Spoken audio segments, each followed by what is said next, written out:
Disclaimer: the information and education material contained herein is meant to promote the general understanding and dialogue of GANs processing. Such information is not meant or intended to serve as a substitute for a healthcare professional's clinical training, experience, or judgment. For patients and individuals, such information is not to be a substitute for professional medical, therapeutic, or healthcare advice or counseling. For medical issues or concerns, including decisions about medications and other treatments, readers, viewers, listeners should always consult their physician or, in serious cases, seek immediate assistance from emergency personnel. Prescription information, procedures, and use of medical devices information should be undertaken only by properly trained and certified medical personnel. We specifically disclaim any warranties, express or implied, including implied warranties of merchantability or fitness for a particular purpose. Such information is provided, as is, and is believed to be accurate at the time of its publishing, but it is the viewer's job to evaluate the accuracy of any information found in this presentation. Every case presented is of their own experience, applied by themselves for themselves, and it applies to their case only. Every person experiencing health problems should seek professional medical advice and consult their course of treatment with a doctor. The processes of plasma balancing described herein are a natural process which supports the body but does not replace medical advice or therapies one is already subject to.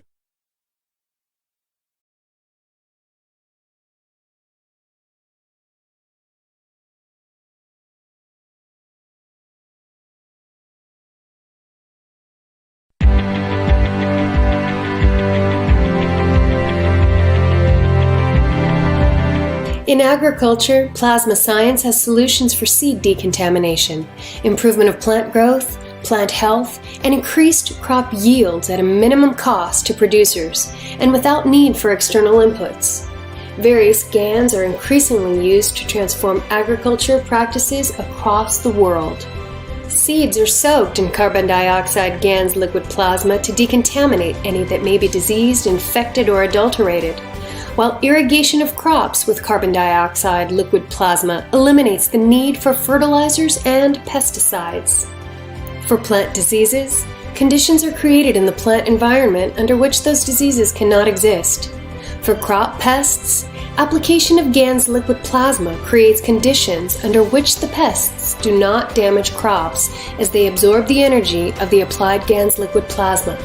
Notable plasma science benefits to agriculture are increased farm productivity, enhanced food and fiber production, better soil fertility management, better plant and livestock health management, sustainable food production, and increased plant and human health.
Hello everyone, and welcome to the 70th public meeting for testimonials here on Monday, September 12th, 2022. This is a broadcast of the Keshe Foundation Spaceship Institute Education Department and part of the public teachings in English. My name's Rick Crammond, and I'll be host today along with Mark, who's also co-hosting, and I think we're ready for, we have a jam-packed event today with lots of testimonials. So I'd like to begin on a bit of a serious note that we had a knowledge seeker, a long-time knowledge seeker that's passed away. We had a message in the telegram from Lisa McDonald that Neil Howe had passed away on September 9th, and she mentions we elevate his soul for his next journey. He was a very dear member of our Australian plasma team here at our Northern Rivers Plasma Group and in our KF TV community. He was a good and kind teacher who helped us to create programs, encouraging us to do better work, and even when we knew we had to learn, we had a lot to learn. Thank you, Neil. Your soul is now flying free. Thank you, Lisa, for that eulogy there and for that notice. So Neil Howe has been around for many years and was always contributing in several different ways. He was a medical professional, and he actually provided us with a presentation. I need to just locate it here. I have it. I'd like to show to people. Let me just get that up here.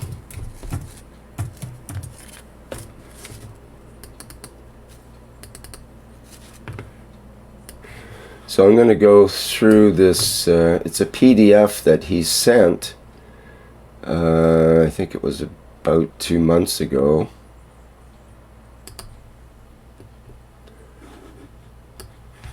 And we know that he's had issues with cancer and so on previously, so he probably knew that he had a good chance of passing in the next while, and I think he wanted to put all of his work together basically in one place that he could just tell people about. So this is from Neil. It's a PDF. It's called Observations and Results of 6 Years of Personal Experiments with Plasma Science by Neil Howe. So I'd like to read through this. It's several pages, but I think it's important to establish the legacy of Neil, and as kind of a tribute to Neil for his work in plasma science. So bear with me as I go through this. Maybe you won't have to bear with me because it's actually quite interesting. And okay, so let me just get situated here. Get a little drink. Let's begin. Maybe if I make it a bit bigger, I think we'll be better off if I can do that. There.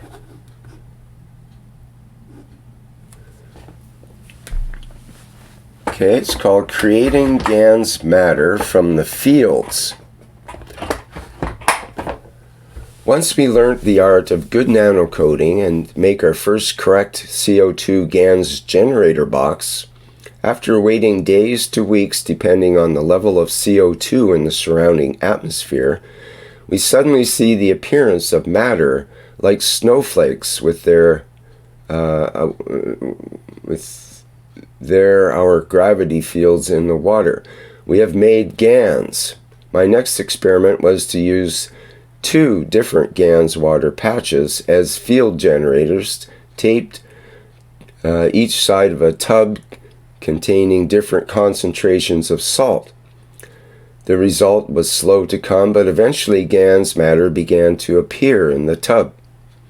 Observation: a tub of salt water used for topping up levels many centimeters away, but also near a cup of life generating kit, suddenly began to see matter appear in the tub. Lesson: fields generated by these generator kits and GANs extended considerable distance and interacted with each other, creating new matters. Storage of GANs needs to use considerable distances, and they will still interact anyway.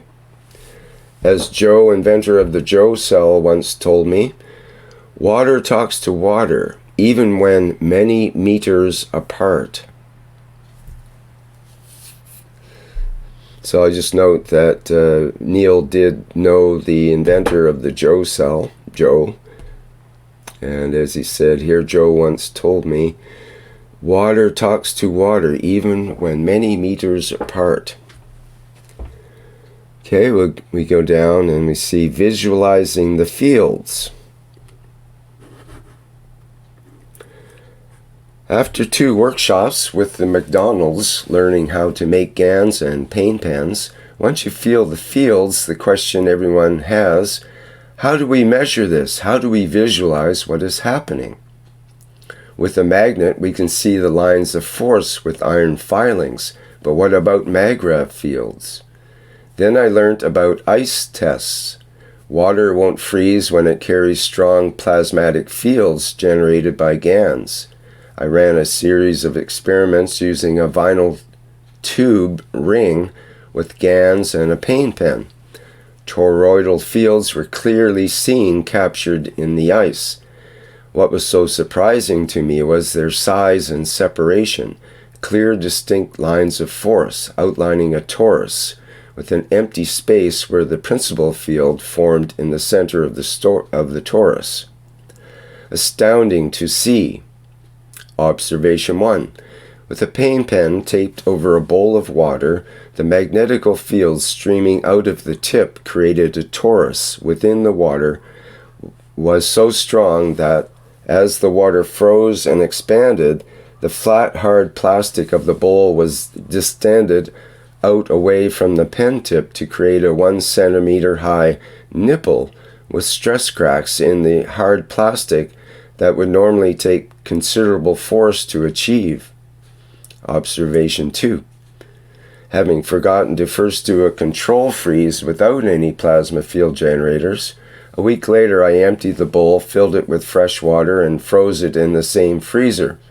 I observed the same torus but no distension of the plastic. The question posed was there now a principal plasmatic field in the bowl or in the freezer?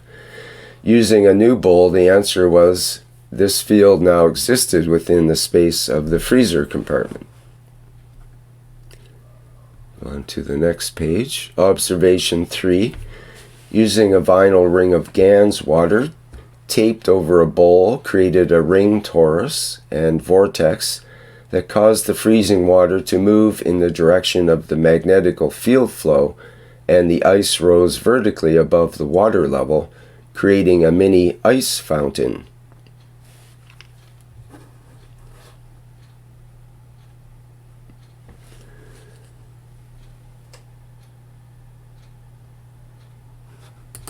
Try to make those bigger so maybe we can see those pictures better.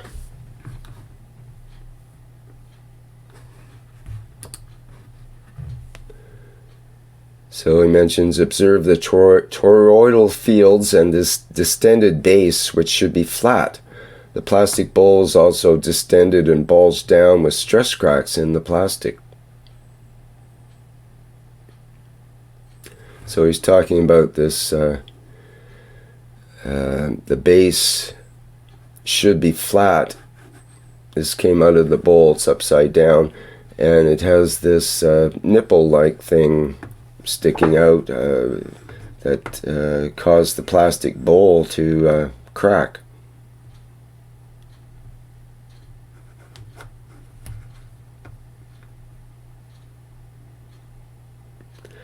And it's a picture of the toroidal fields.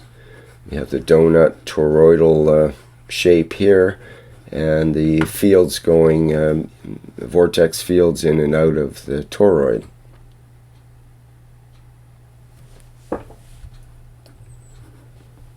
Okay, oops.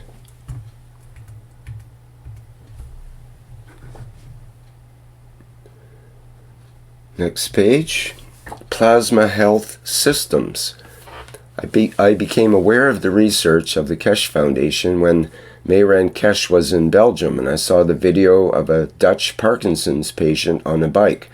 My father had advanced Parkinson's when he was coerced to get a flu shot by his doctor, got pneumonia, and died.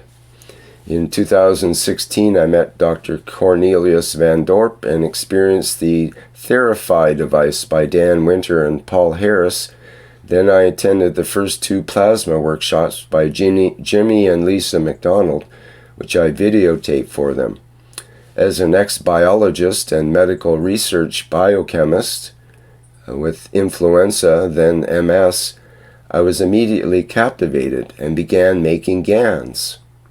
By then, Jimmy had made a plasma ring health unit like those of Klaus Priller and Dr. Rodrigo, and this was loaned to me, and so began a series of developments and experiments. When Chen Lin began to sell dynamic reactors, I bought them and began many tests, at first combining the 2 systems in August of 2017. The following is a series of observations of the plasma field interactions. Configuration 1.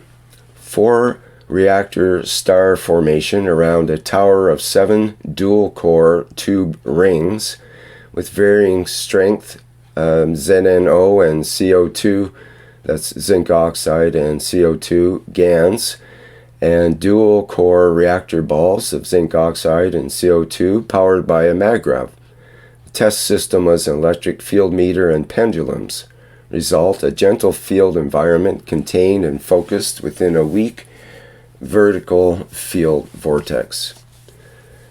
Configuration 2, 5-reactor square base pyramid focused by plasma rings. Results similar as above. Configuration 3, 8 dynamic reactors in a Merkaba or star octahedron configuration, contained and focused by 7 plasma rings. Result was a much stronger free plasma zone and very strong vertical vortex from top reactor to bottom reactor. Observation 1. The accuracy of the geometry of the machine was critical, and when one field-sensitive person sat in the free plasma vortex zone and relaxed her body, she began to sway side to side. I asked her if she was doing this, and she said no. It was like some energy was moving her body internally. Then I noticed that the top and bottom reactors were 2 centimeters out of plumb line, and without her seeing, I moved the bottom reactor, and she immediately stopped swaying and said that now feels nice. Let's make this a bit bigger.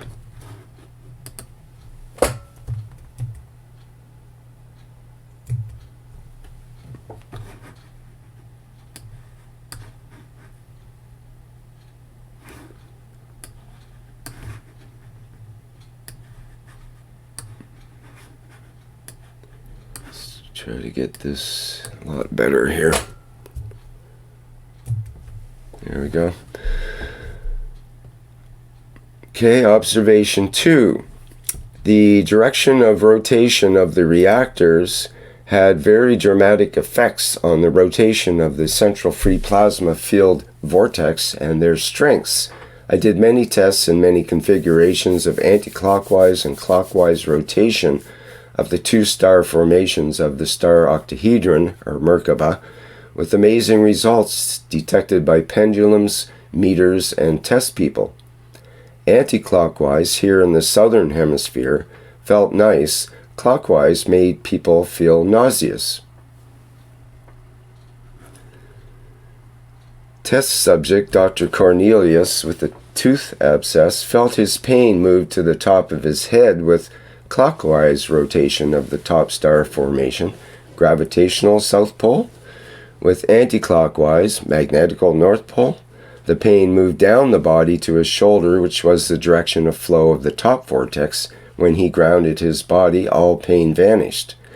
With the top reactor, north pole facing down, and the bottom reactor facing up, a professional dowser was able to show the dynamics of the field vortexes that formed, which in some instances were conical at the top, coming to a point at the free plasma zone, then inverting to a wide cone at the bottom, where the spin speed would greatly increase or change direction, such as two cones point to point, which, depending on the rotation of the reactors, may have the same spin direction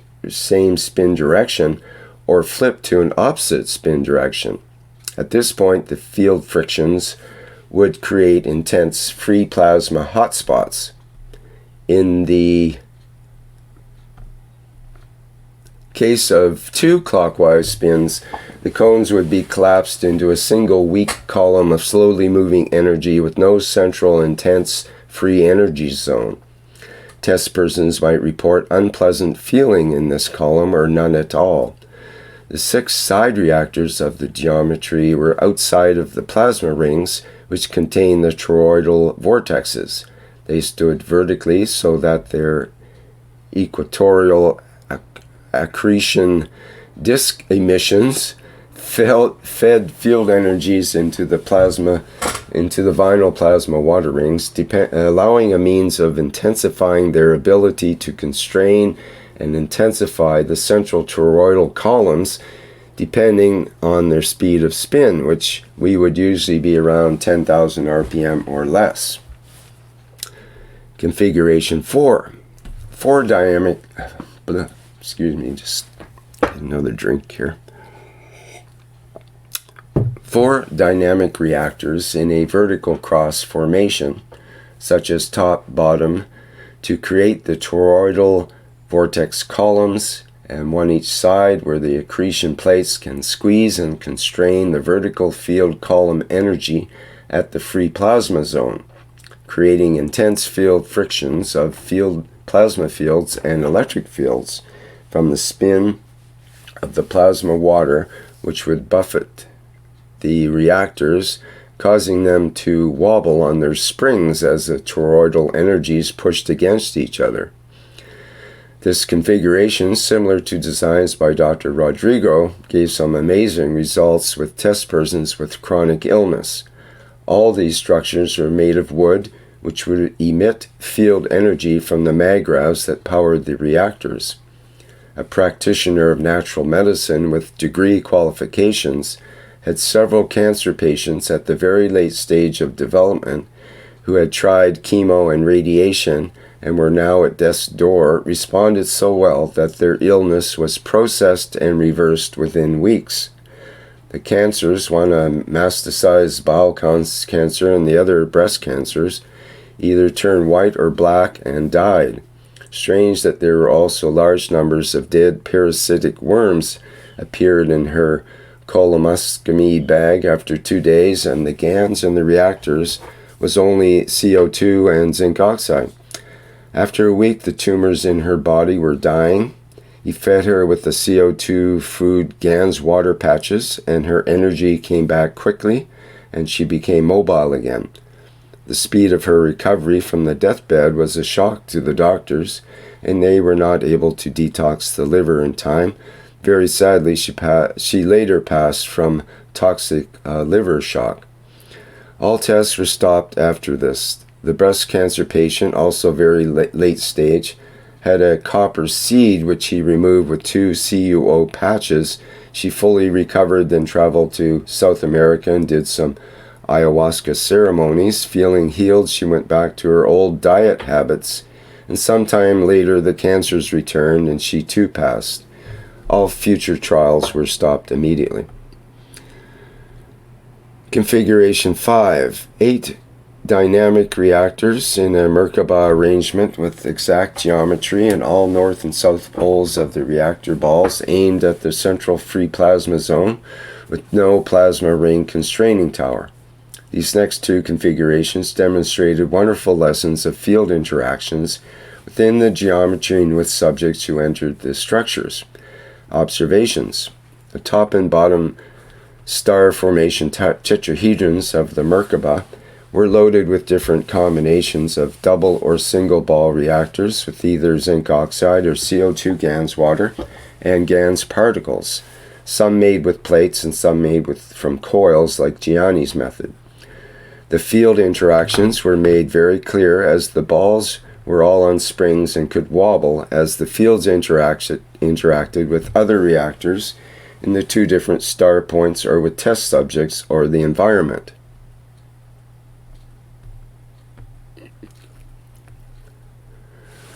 This is an experiment where 8 volunteers were photographed with a Canon digital camera running Harry Oldfield NEV software to show energy fields after 15 minutes sitting in a dynamic reactor health unit, CO2 and zinc oxide, in a star formation. The lighter colors, greens and whites, represent higher energy fields. Not seeing that picture here. Okay.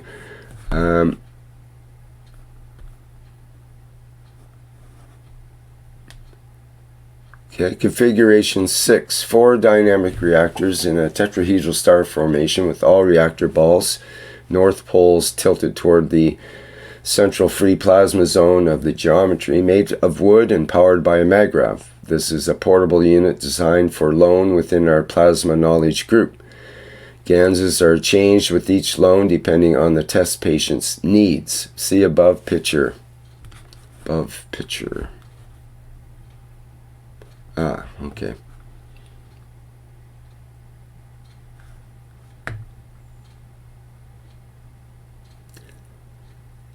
So you can see the patient sits in a chair here, and there's reactors, 4 different reactors in a tetrahedron configuration.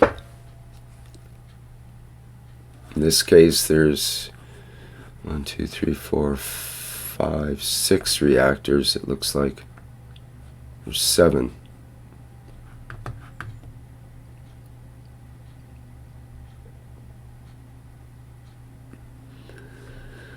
And here you can see the photographs of the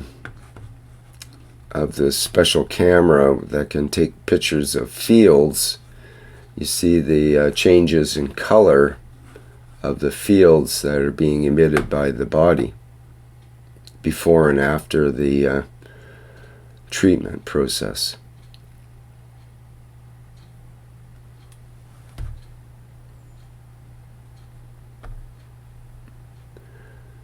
Okay, let's carry on here. Observations. This unit was loaned to a 74-year-old male involved in a car accident where the right femur, hips, and ribs were seriously fractured or broken. After release from hospital, he would sit in the unit as long as he could and experienced pain relief and accelerated healing, but sitting was too difficult. This member of our group was also very experienced in radionics and other energy modalities. He developed a radionics transmitter tuned to his body and placed this in the free plasma zone of the star formation and ran the dynamic reactors 24 hours a day for 2 months. He reported that he was feeling the effects of the plasma fields everywhere on his property and even up to 40 kilometers away. His injuries were processed within this period, which completely astounded his doctors and physiotherapists. Person standing on the right, 2 months after hospital. That must be this person here as the physiotherapist that is astounded with the healing of this fellow here. Okay. Agriculture. In 2016, after learning how to make GANs, I did experiments on my 10-acre small farm to see the effects on the vertical people and observed some amazing results. Observation 1. Small bottles of CO2 GANs were distributed around the property, and after 5 months I could detect a change in the plant growth and the taste of the bananas and mangoes. Effects of plasma on a mulberry tree. Same tree but different branch.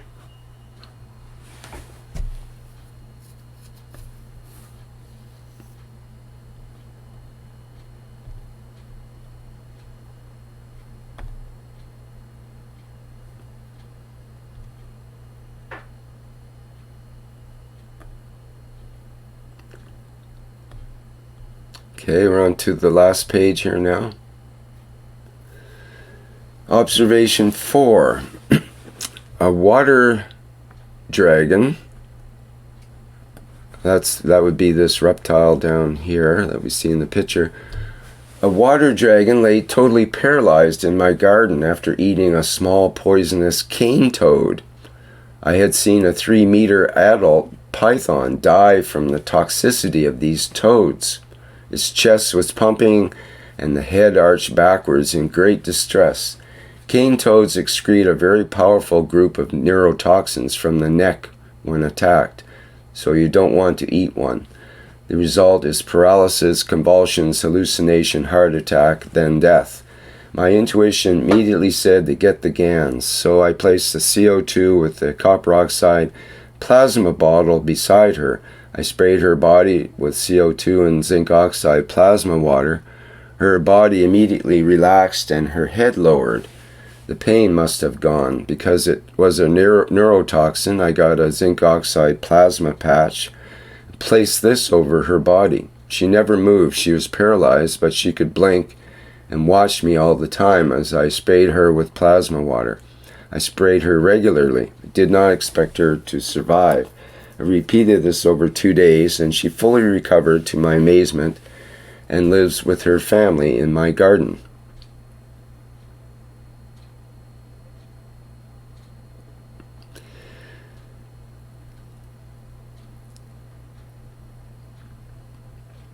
Okay, and we have a number of test results with pendulum tests and spin directions and so on here.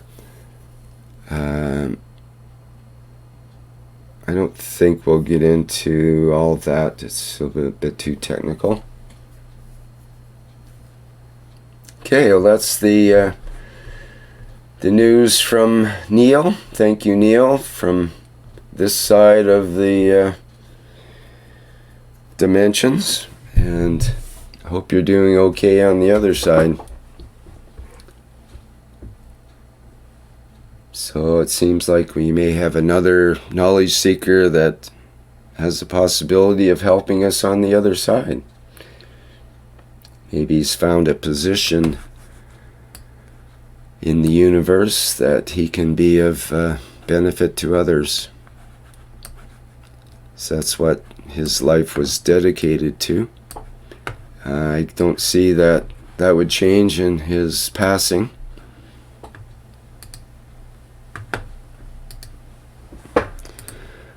Okay, well, thank you, Neil. We appreciate that, and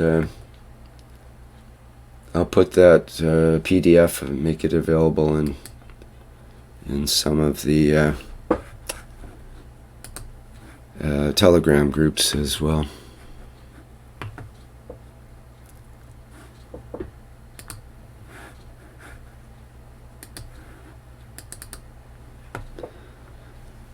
All right, well, let's move along.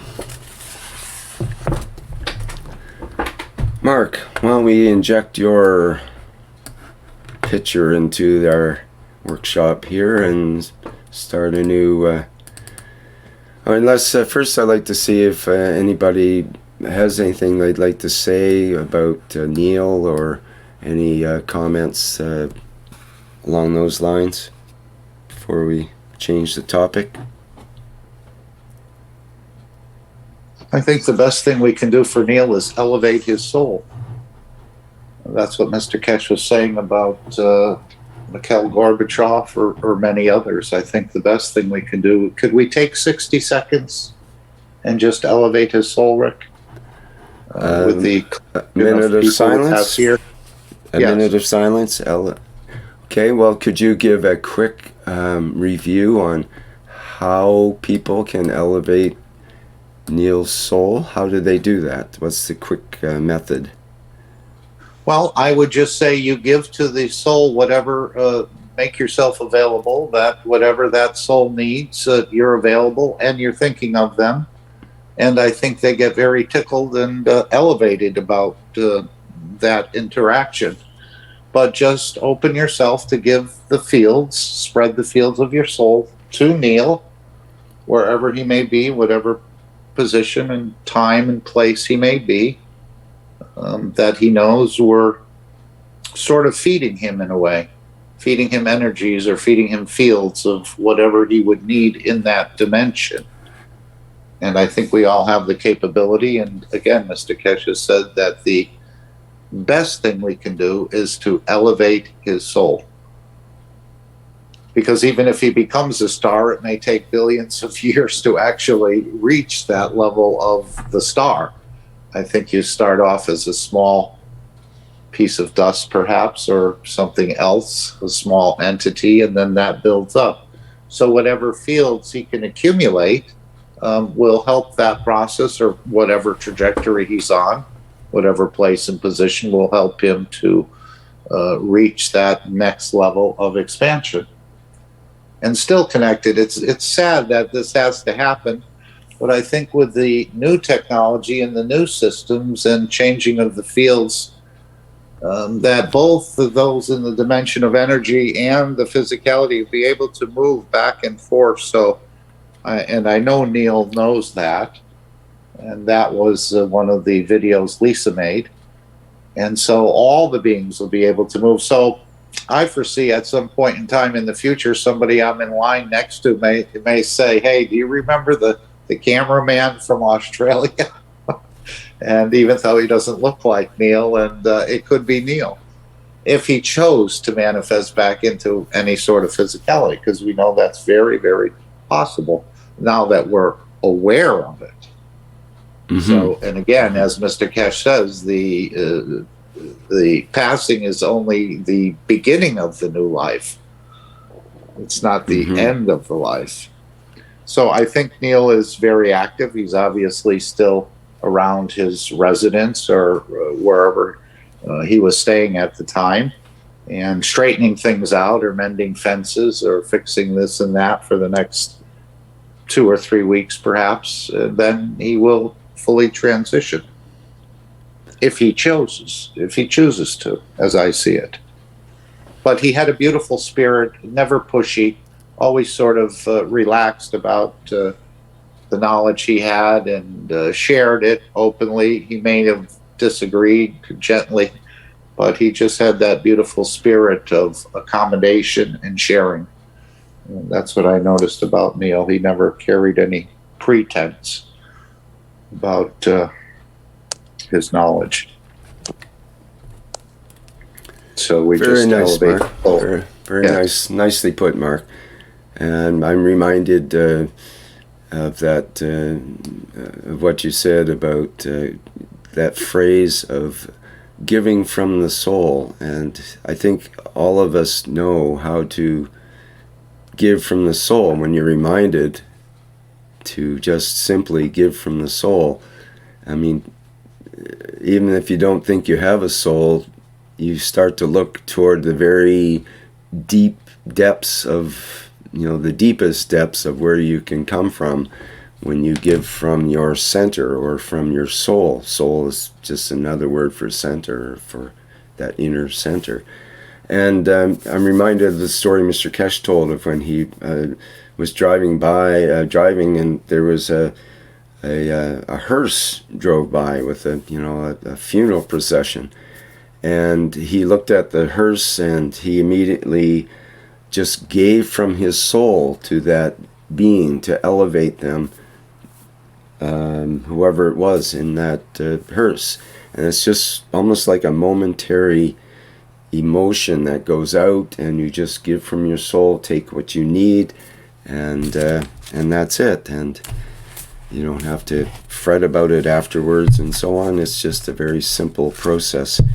So let's have that moment of silence instead of talking, and reflect and give from our soul for the being of Neil Howe, and we'll be back in 1 minute. Thank you.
Okay, thank you everyone. Now I noticed that Freed had said in the chat, do you have a similar testimonial from Mario Train? And also wanted to include Mario, but I didn't want to distract at that moment from focusing on Neil Howe. We don't have a similar testimonial from Mario. We do have many testimonials from Mario in terms of his voice, and his teachings have been recorded. It might be good for somebody to put a video together with all of those teachings together in one place, but it would be a several hour long video, and probably more like 10 or 20 hours altogether, and I don't know, that would have to be distilled down for sure and edited. That could Demetrius has his hand up, Rick. Okay. So just wanted to mention that we can still mention Mario, and we can elevate his soul as well. I don't think we need to take a separate minute out right now for that, but it's good to note. Thank you, Alfred. That's good to note. Okay, Dimitri, you have something you'd like to say? Please go ahead. Thank you, Rick. Thank you, Mark. I have a question for everybody that's attending this meeting right now that just gave from the soul of the man to Neil Howe. Did anybody have any sensations or any feelings of any kind?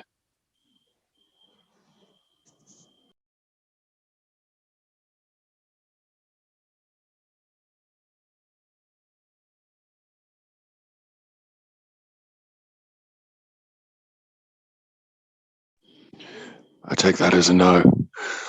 I felt of smiling Neil Howe and thanking us for receiving. Again, when we give from our soul, it's the one thing we can give that's not stolen. So they're pure fields that are generated through the soul or through the universe. But it's one thing that is, everything else I think we give has been taken from somewhere else in some shape or form. So we consider that to be stolen. But when you give from the fields of your soul, those are pure essence, almost like eating from the fields rather than the typical way. So, yeah. Well, I'm sure Neil, in the dimension that he's in, I'm sure he received everything we just gave and felt it. simply because I had sensations. I felt that. I gave to Neil unconditionally. I never met the bloke. I'll be honest with you, I never even heard his name before until you mentioned that he had passed away. Another beautiful knowledge seeker, gone back to the universe. So we spent 60 seconds giving to him unconditionally from the soul of the man. I could feel that. I could feel the sun in my head rotating. I could hear the wind in my ears. That was a beautiful experience. It was intense. Normally, when I give from my soul, where I am, because I live on my own, it's to insects and mainly lizards. Oh God, there's one there now. I'll do that later. When I give to, especially the lizards, once I finish that wish of feeding them, my wish is my command. I always get, it makes my ears go, yeah. But this with giving to Neil, it was much more intense. There was a lot more, if you will, you can't really put it in the category of physical feeling, but your totality of souls and the physicality are aware of the sensations of the flow of plasma, especially the rotation of the reactor in your head, the sun. That was a beautiful experience. I wish. Sorry. Could you move your mouth away from the microphone, or your microphone away from your mouth, because we're hearing a lot of noise there. Okay, just give it a little bit of gap there. That's all. It's just, we hear all the spitting and noises from your mouth. Okay, go ahead. Thank you. No, that was it. That was a beautiful experience, and I know that Neil Howe, he felt that in whatever dimension he's in, from all of us, without question. If you can not touch the microphone, that would help a lot. Something is rubbing against the microphone or hitting the cable or something. I'm going to mute because... No, don't mute. Don't mute. You're doing fine. It's just that there's a bunch of sort of background noise from the microphone, either too close to the mic or something there. We can hear you fine. No, it's too loud is the problem. Right, okay. Okay, go ahead. I don't really have anything else to add to it other than it's a beautiful experience. I'm sure those that were very close to him at their once they've made their transition, whatever time that is, hopefully as long as possible, I'm sure they'll be interacting with him in up in space, like many of us will with our loved ones. Thank you. Thank you, Dimitri. That was a lot better toward the end there. You could hear it better. All right. Anybody else like to say something along those lines?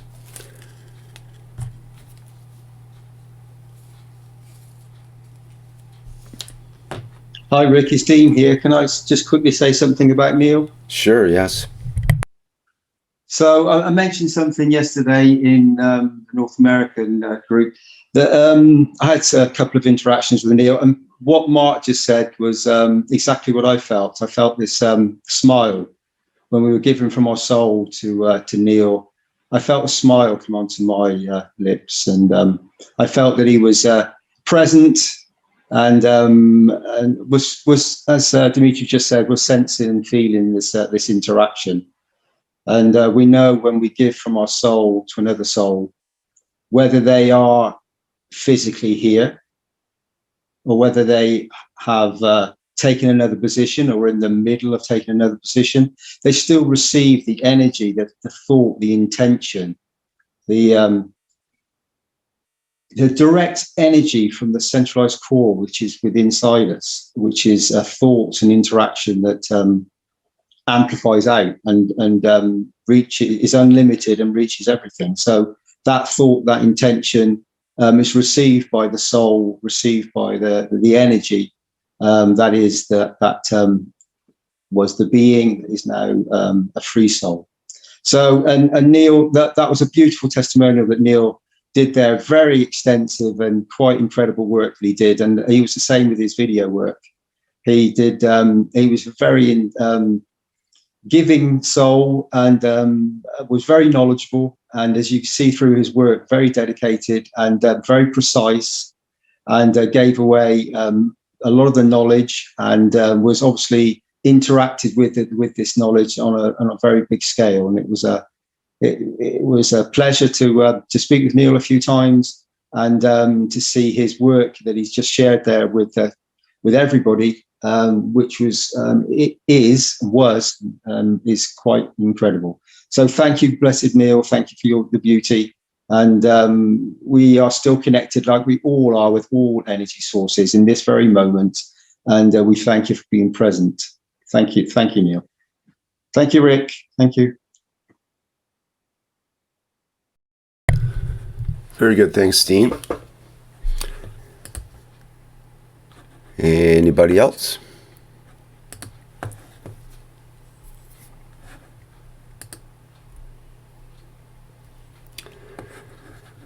All right. Well, perhaps we can move on to Mark's remarks on his experiment.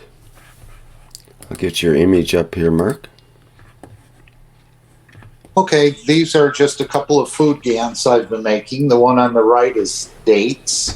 That's the CO2, was made in the CO2 box. And on the right of that, in the smaller bottle, is the amino acids. And again, Mr. Keshe said it's probably a good idea. We may be using them. I mean, I'm not out of food. I haven't played much with the food GANs at all.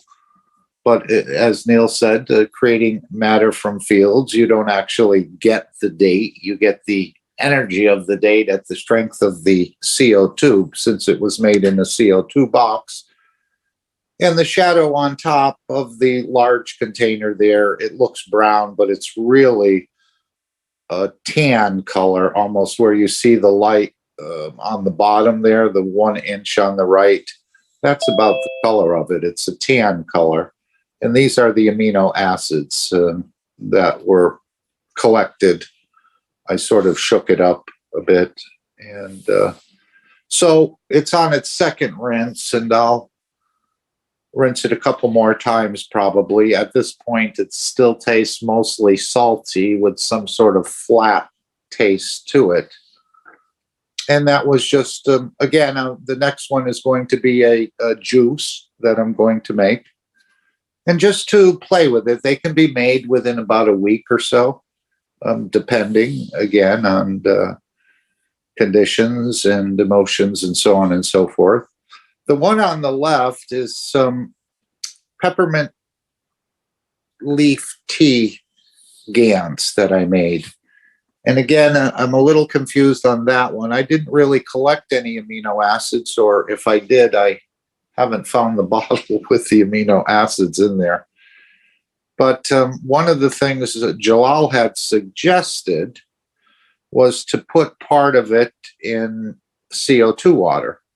And I believe the jar on the left is the one with the CO2 water. The one with just the distilled water seemed to turn very whitish, even though originally it had a light green color to it. Again, this was made last year. The test was for a pest repellent, since ants and mosquitoes and other things don't seem to like the peppermint or the spearmint or the wintergreen or those sort of odors, I guess you'd call it. But the actual mice, they don't actually, it didn't actually work 100%. It probably worked 50%. But this year, so let's say I made it 6 months ago, and Fried is aware of that because that was one of the projects we were sort of playing with. I tasted it the other day, and I put my finger in the green one there with the CO2 water, and it had a peppermint flavor. Now, I'm pretty sure that was the one with the CO2 water. But again, I did these a while ago. They were in a dark cabinet. just took them back out in a way. But I've made 3 or 4 cups of tea now with this water, with the green peppermint leaf, and they're quite satisfying. So I'm thinking I have basically a permanent tea. And that's what you can do with these Ganses. You don't actually get the tea, it's the tea leaf or the tea powder. You get the energy of the tea. And this one actually tastes like it. The date, again, is still salty. And the other one here with the Gans that's whitish, that was supposed to be peppermint leaf, it's no taste at all. It's just totally flat, let's say. So we're experimenting with this. The next one will be a CO2 box. I need to make another plate. A CO2 box with a combination of juices poured into it. And then again, we will have those juices at the strength of CO2. You don't get the orange or the whatever the 3 combinations are there. I think there's 3 juices mixed together. You don't actually get the plant, you get the energy of it. Now, again, does energy have a taste? Perhaps it does, or I remember Alex saying in the Spanish group when he was making and talking about food Gans and the orange in the cup, he said it's not like drinking orange juice. You sort of have to imagine it.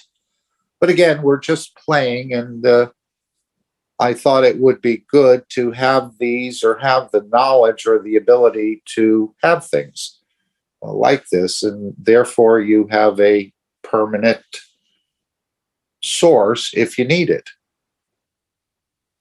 in the future time, or you can show others how to do it. And probably, as Mr. Keshe said, this could be obsolete as they add feeding systems and other systems onto the gas units.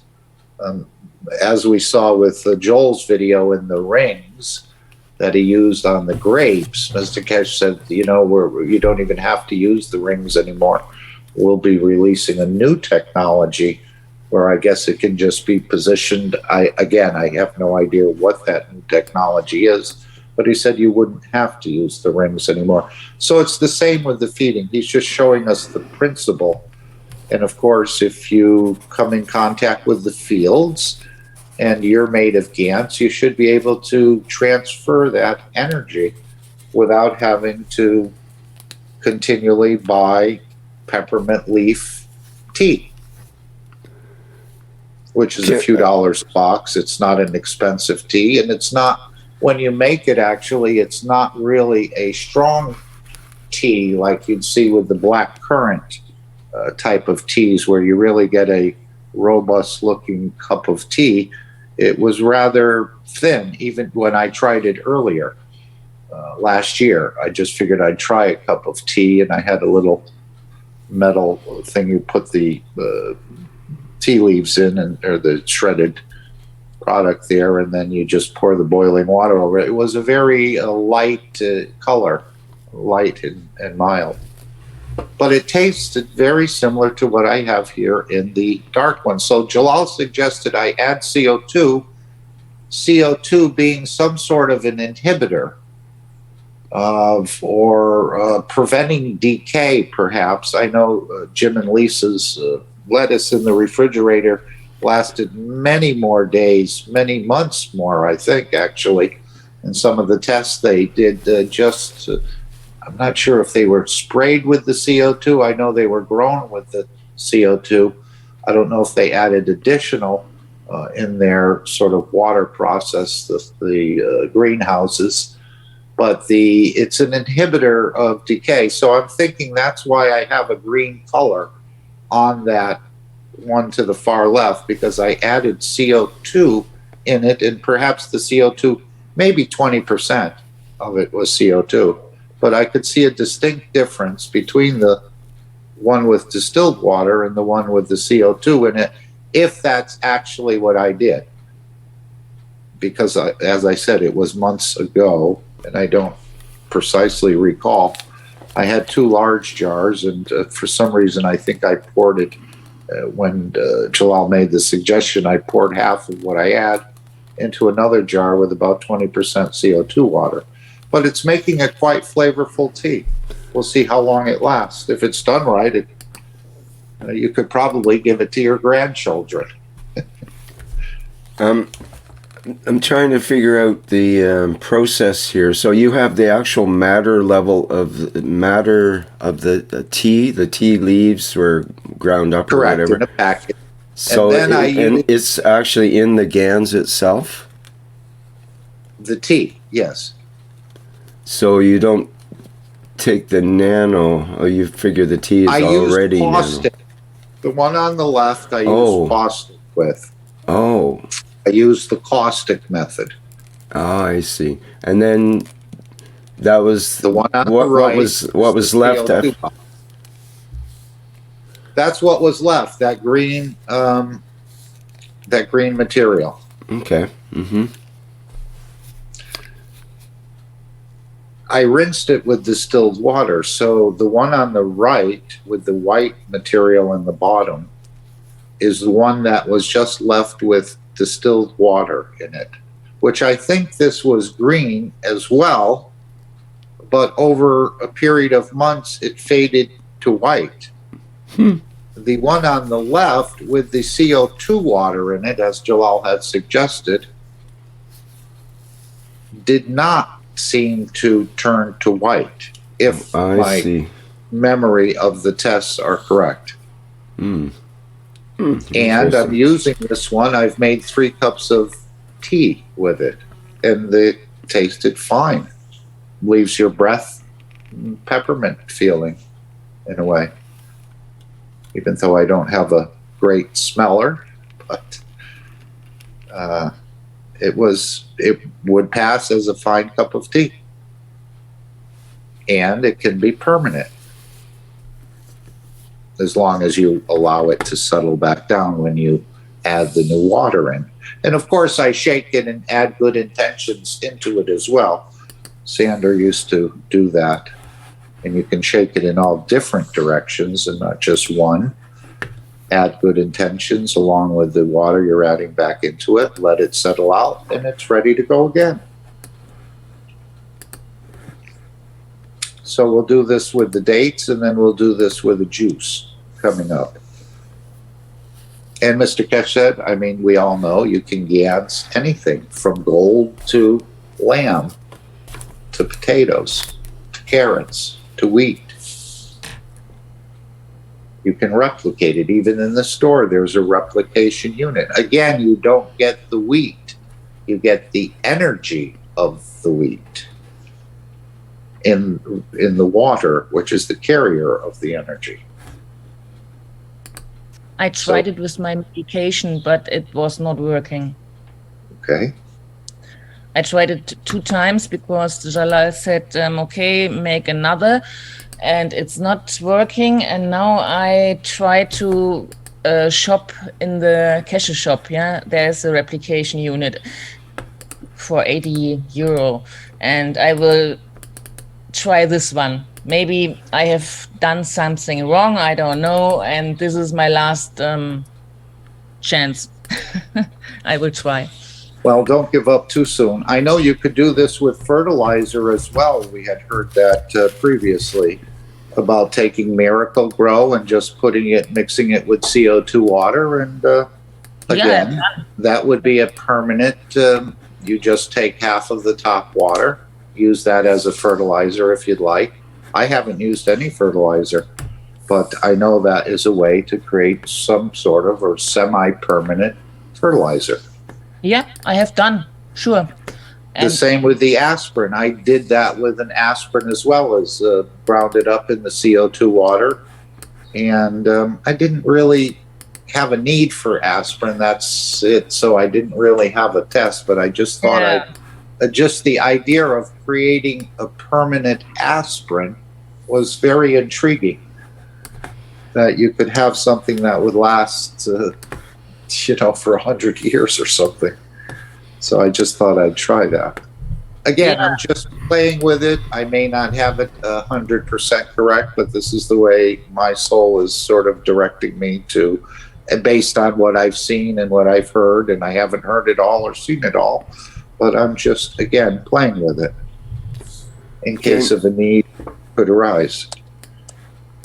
Okay, Dean sent along a little 5-minute video on GAN's food production, so we'll have a quick look at that, I think, and compare notes, perhaps. Was this from Herbert?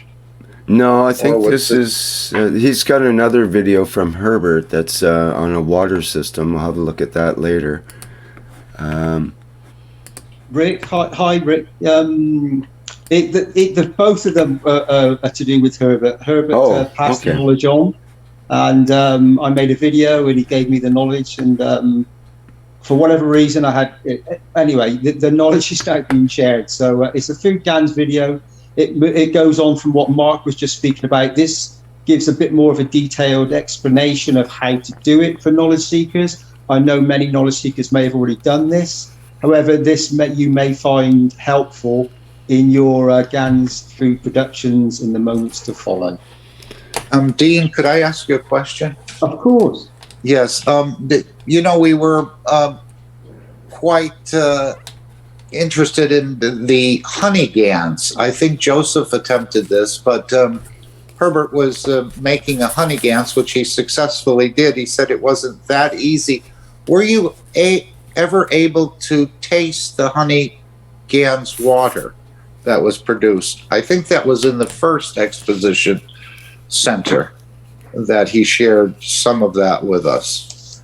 Yeah, I never actually tasted it as in through my mouth. However, yes, I experienced it through the fields of holding my hands around the jar, this container. So I felt it that way, but physically tasting it, no.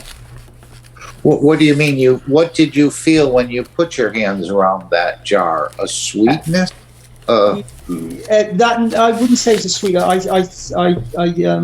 was more of an energy. Whatever the energy was in that precise moment, I can't remember exactly now.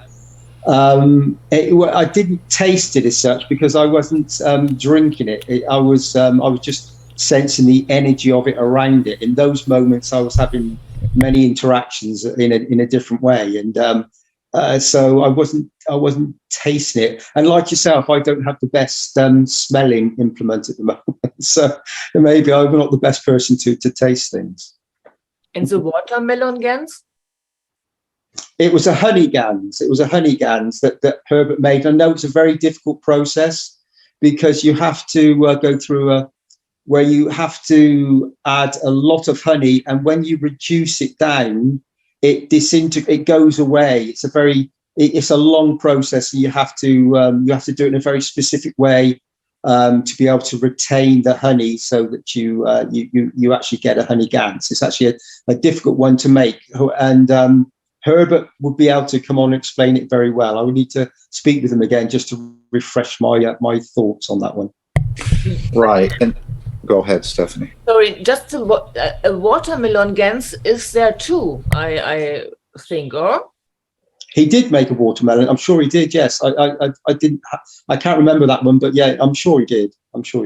Okay, you don't remember. That means you haven't felt this one. That was interesting for me. But okay, when you don't remember, okay. Thank you. Thank you. Okay, let's have a look at the video here.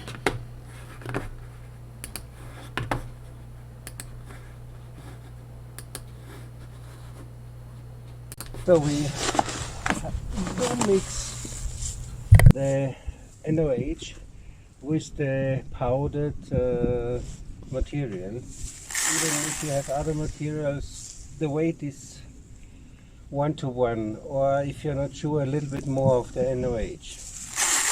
And first,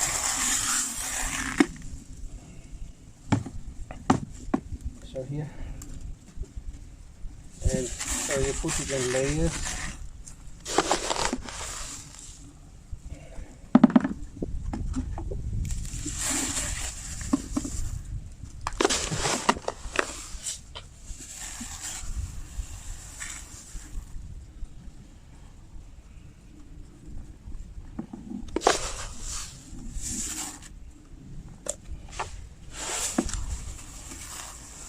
Is that chocolate he's adding in there? Yeah, it's caustic, Mark. Yeah, it's caustic soda. No, I brown one. No, that's the food materials that we're making GAN from. Okay. So now we bring the hot water.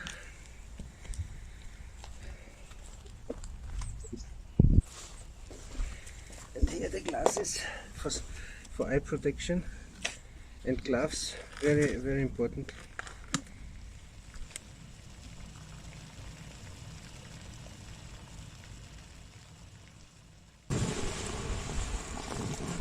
As much as so it doesn't go over.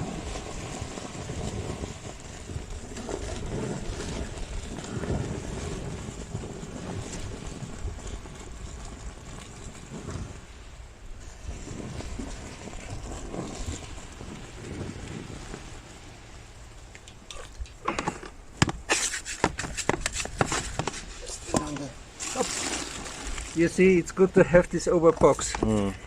Otherwise you would lose and spoil the ground.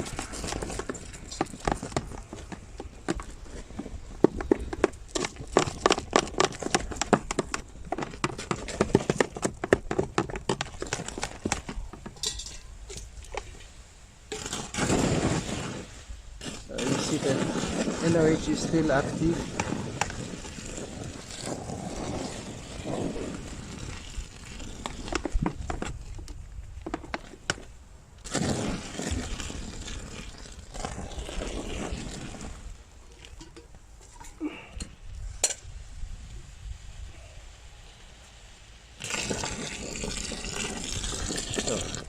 Now it's enough.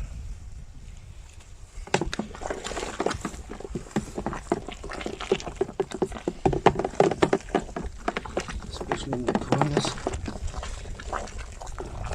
So, finished.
So Rick, that's just a quick, even though it's like a quick video, like all the things, it's quite a long process to actually gain the knowledge, to be able to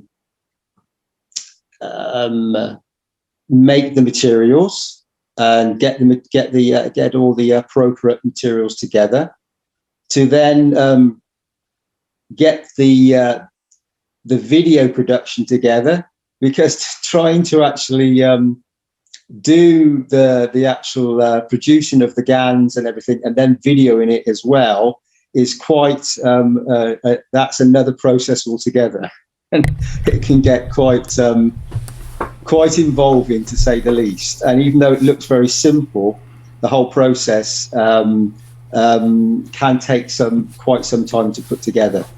It explains it there. Most of the information a knowledge seeker would need to produce the GANs is within that video. There may be bits you need to watch a few times. However, the principle of it is there, and all the information you would need is there. But I'm sure there may be some questions from some people. However, you would just need to watch it a few times, and then you will get a very good idea of what Mark spoke about before. And then this is just an overview to give you a slightly more in-depth way of producing the food GANs.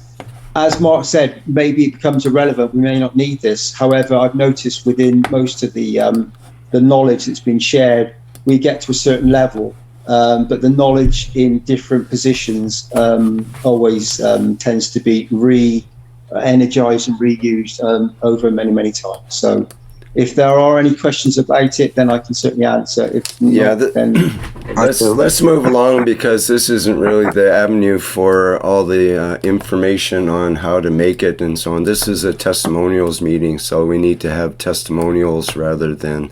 This would be perfect for the plasma group to get further detail about doing the nanomaterials and GANs and so on. But unless it's a testimonial, we have to kind of move along here, because we've got several more, at least another hour and a half of testimonials to deal with here. Okay, thanks, Rick. I'll save my question for another time. Well, if you got a quick question that we can deal with, then that's fine. Okay, Dean, yeah, I saw they were collecting, it looked like the amino acids off the top of the second rinse, or was it the first? But now you're collecting it not in salty water, you're collecting it in sodium hydroxide. Exactly, Mark. You've hit it right on the head there. So yeah, you are collecting it from that sodium hydroxide, as you say, and you then put it through the same procedure, the same wash, and it was from the very first wash and all the way through. So I'll leave it there. Thank you, Rick. Thank you. Thank you.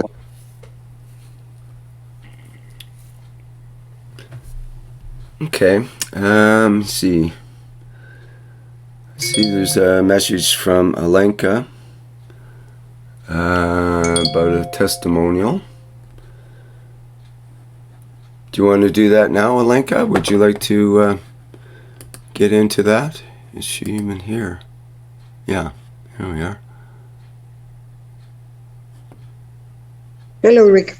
Hello. I was trying to send the photo of for the testimonial. I cannot do it. I don't know why. But can you share it on the right now? That's like bring. Do you know how do I share it? No. You go to share screen or new share, whatever you have on your. Okay, then I will and you get have the photo. You have to have the photo ready. I have it in Messenger. Pardon me, you're sending it in Messenger? Is that what you mean? I have it in Messenger, and I don't know how to do it. Oh, I see. You'd have to. I'm not sure how your Zoom will select Telegram picture. I don't know if that's possible. Yeah, that's what I'm trying to do, and it says share, but then it has only Facebook, Messenger, and WhatsApp, but no Zoom. Well, the share should be from the Zoom panel itself, not from your messenger. Oh, okay. Then I go to Zoom then and share. Okay. Does it give you But an this is option? only to share the screen. And I don't have the photo in the screen. Right. You'd have to have the photo in the screen first and then share. Yes. But then how do I do that? You might have to download the photo in order to do that. Okay. Where'd the photo come from? Messenger or WhatsApp. But who sent it, or how did it show up? Oh, a friend from Honduras. Oh yes, I see that now. Sent Yeah. it to me. He sent it to me, to myself, to Messenger. Right. Well, if you could resend it to me, then I could show it, for example. Oh, that would be great. Just a moment. Okay, I send it.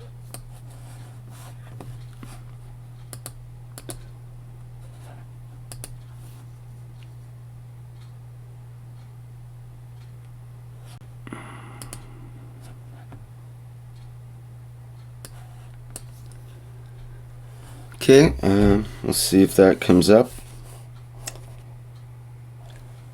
Dean, you had another video as well, right? Maybe we can have a look at that. I have to get it back up here just a minute.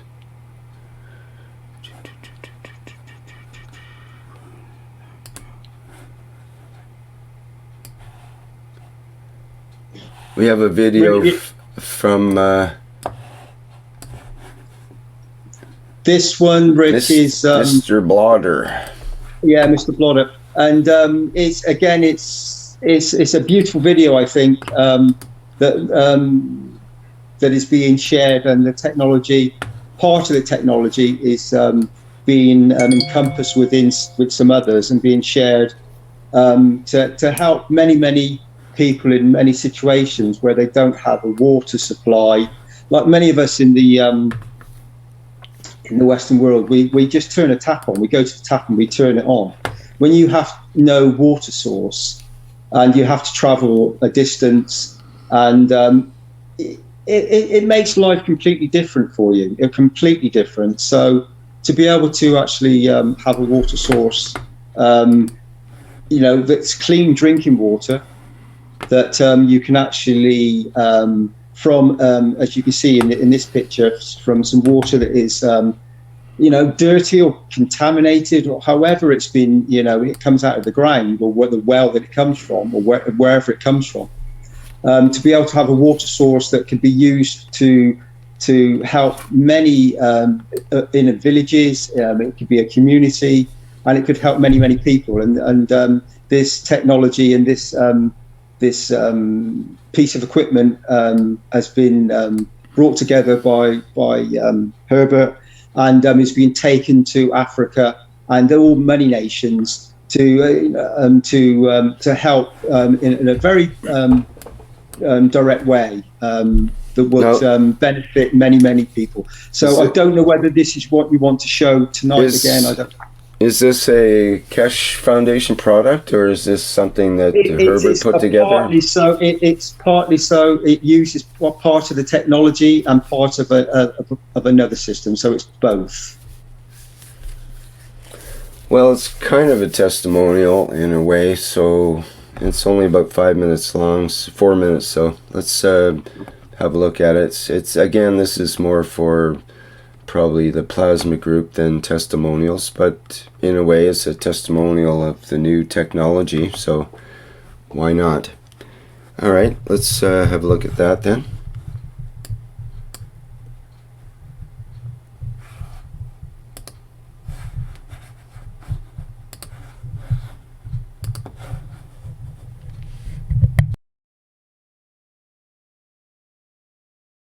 Having been in Africa, experience situations in the village where people have no water, or dirty water was my heart's wish and desire to develop or find ways to make life better for those people. And so I came to hear about a way to do it, and with a friend together we developed this kind of filter system, which is a standalone unit where you don't need electricity to filter water. It filters water bacteria free, which you don't need to boil after filtering. This was important. The people don't need to boil the water before drinking. And it has a big capacity of filtering. It's not just a home, one family unit, but for a big community, for big schools, a big community, up to 5,000 people, even 10,000 people, when just counting the drinking water. And it's so simple, it's so easy, it's so quick, and you can use almost any water. Almost any water. Very good is rainwater. Collect the rainwaters from the roof and use this as the raw water, or the river water, or if you have deep well, use that. And through filtering it, you can be sure, as you have seen, drinking this, I would not dare to drink it directly, but after filtering, you can easily drink and be safe. Yeah. So it's our gift, it's my gift to your nation, to your people, to your children, to enjoy a good, healthy life. Thank you. Show you now the raw water, which is like this, and we filter it. Yeah, open it. A lot of dirt comes out here. No, stop.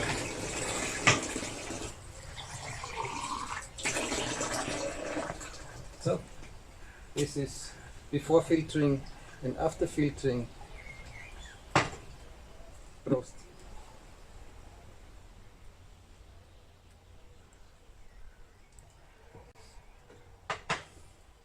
Thank you very much.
Okay, there you have it, The Water for Life with Herbert Blotter. Thank you, Dean. Thank you, Rick. Thank you for sharing that. So I won't go into it too much because what you said, I know this is a, as you said, not the right platform. However, it's an important video, and it has big implications for many, many people that don't have the facilities that we have we take for granted in many places. So it's a combination of using plasma technology and using a filtering system. As you can see, I'm not trying to sell this, by the way. This is purely a testimonial that I know that it gives the opportunity for people to experience the plasma and to be able to experience some clean water in an environment where they have to spend a large proportion of their life going to get this energy source. And this greatly reduces that need, and it can be very beneficial for very big amounts of people in certain positions on this planet. Thank you, Rick. Thank you for showing that. Okay, thanks, team. We look forward to more news about that as it progresses. Yes, thank you, Rick.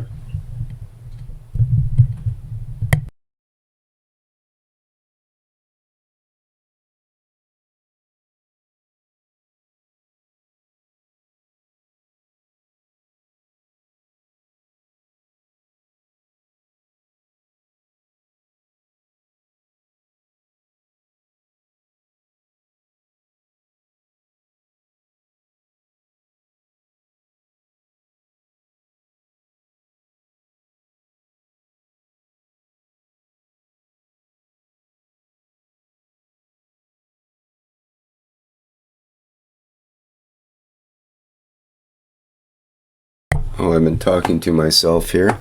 I've got your picture here, Alenka. Would you like to talk about your testimonial from a friend in, how do you pronounce it, Colatica, Honduras? Choluteca. Choluteca, okay. Choluteca, Honduras. She is a friend, and I gave her a small bottle of gas, cup 1, and explained to her how to prepare the plasma, the liquid plasma, and how to use it. And then she started a month ago using it on the orchid that she had. And now the orchid is full of flowers. She used it once a week, and she has been using it for a month, and it's full of flowers now. So she was really amazed and thankful for that. So thank you all and Mr. Keshe for the teachings. And she's going to start using it on herself. I think that she had some maybe she was afraid of using it for drinking her, but now that she has seen the results in the orchid, I don't think that she's anymore afraid to use it, to try it. Mm-hmm. Thank you, Rick. Great. Well, thank you for making the plasma technology available to others. That's a very nice gesture. It's a small testimonial, but I hope it spreads in Choluteca. Well, I'm sure it will. When people see results, they like to tell others, and all of a sudden, you start a movement. Yeah, I hope so.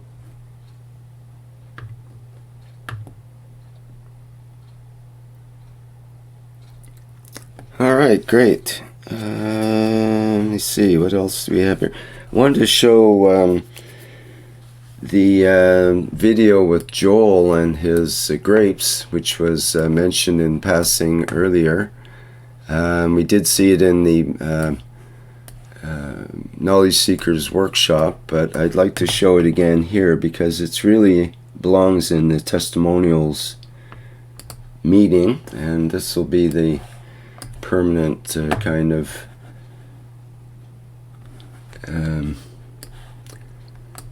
repository for it, a position for it here in the plasma group, I'm sorry, in the testimonials meeting.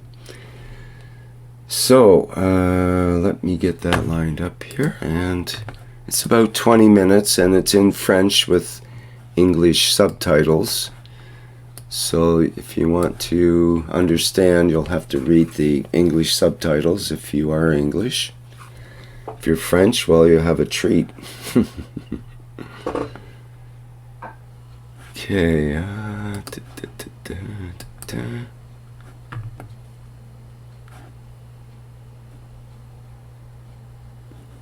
Okay, I think we're set up and ready to go here. Okay, so this is again from Joel. Let's see if I can find the title here.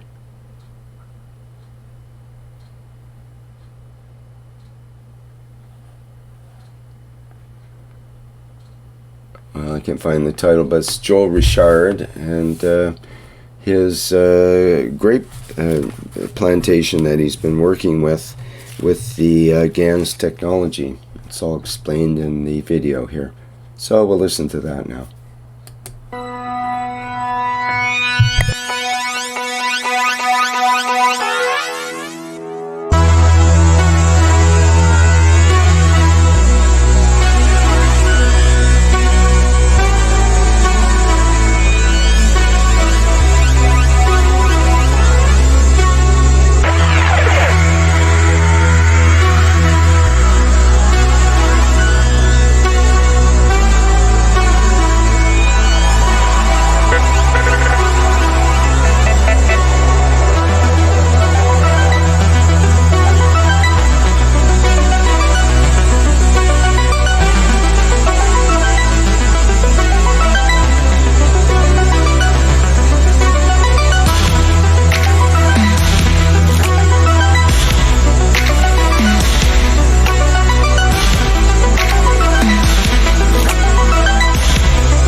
Technologie plasma, les GANS au service de l'agriculture. La création de champs plasmatiques est réalisée à partir de GANS qui sont judicieusement placés sur le terrain afin de dépolluer, de nourrir et faire fructifier les plantes. Le principe est simple. Il s'appuie sur la physique quantique et plus particulièrement sur le fait que le champ le plus fort nourrit le champ le plus faible. Pour créer cette dynamique, on joue sur les volumes de GANS qui remplissent soit des sphères dans le cas de petites surfaces comme les jardins, soit des anneaux destinés à de grandes exploitations. On équipe les anneaux ou les sphères avec des GANS choisis pour leurs vertus. Par exemple, on utilisera le GANS de CuO pour dépolluer les sols, le GANS de CO2 pour stabiliser les cultures et l'associer avec le GANS de CH3 pour limiter l'apport hydrique. Les GANS sont actifs dès leur mise en place et le processus dynamique ne cesse de grandir pour arriver à une stabilité sphérique après plusieurs semaines. Dans le cas des parcelles de vignes, compte tenu des produits phytosanitaires utilisés par le passé, nous avons positionné des anneaux de GANS CuO de telle manière qu'il y ait entre eux la dynamique des champs et que ces champs couvrent la totalité du terrain pour dépolluer. Ces GANS ont été complétés par ceux de CO2 et de CH3 afin que les plantes puisent dans ces ressources pour arriver à maturité dans les meilleures conditions. Enfin, les vignes ont besoin d'apports très spécifiques, toujours fournis par les champs des GANS, tels que le bore et le soufre. La répartition des anneaux est étudiée afin que l'interaction dynamique des champs plasmatiques fonctionne des plus forts vers les plus faibles, en combinant anneaux faibles et anneaux forts. Par exemple, en un seul point de pause, il y a un cumul de 5 anneaux, 2 anneaux forts de bore et de soufre entre 3 anneaux faibles de CuO, CO2 et CH3, l'inverse étant réalisé sur l'anneau suivant. La vidéo qui suit présente l'application de la technologie plasma sur 2 sites. Tout d'abord un vignoble en entre-deux-mers, puis une oliveraie en Gironde, constituée d'arbres brûlés au cours d'un incendie dans le sud de la France et replantés dans le sud-ouest. Commençons par les parcelles de vignobles en test. Cette vue aérienne montre les 2 parcelles équipées des anneaux de GANS. La parcelle 1 est dans sa 3e saison d'essai et la parcelle 2 est testée depuis 2 ans en tenant compte des résultats de la parcelle 1. Elle est aussi équipée des anneaux de Gans. Ces 2 parcelles sont en Cabernet Franc. Nous sommes le 23 avril 2021, quelques jours après les 2 nuits d'un gel très violent qui a détruit un grand pourcentage de vignes dans le Bordelais. Comme on peut le voir, le gel n'a pas eu d'effet sur les vignes de ces parcelles.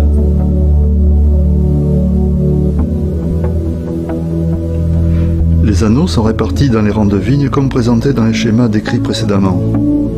Ils ont été posés au mois de janvier afin d'être opérationnels pour l'arrivée des premières feuilles. On remarque l'excellent état de santé des pieds car les jeunes feuilles sont très nombreuses.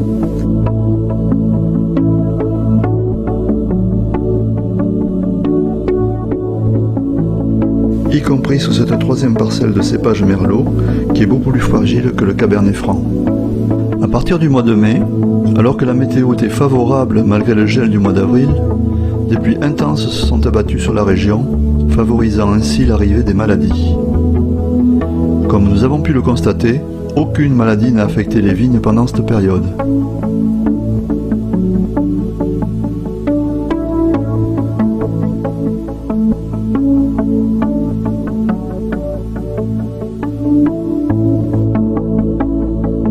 Préventivement, les réserves d'eau de la propriété ont aussi été dépolluées par la mise en place dans les réservoirs de sphères de Gans CuO et CO2.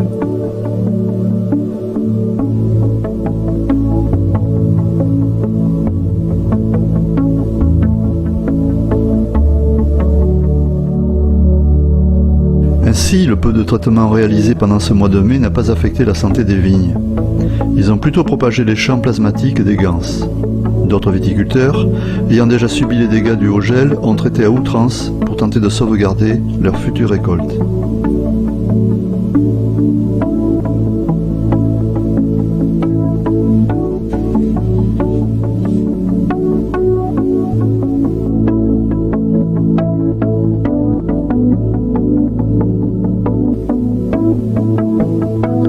Nous voici à Triac, sur les coteaux de la Dordogne.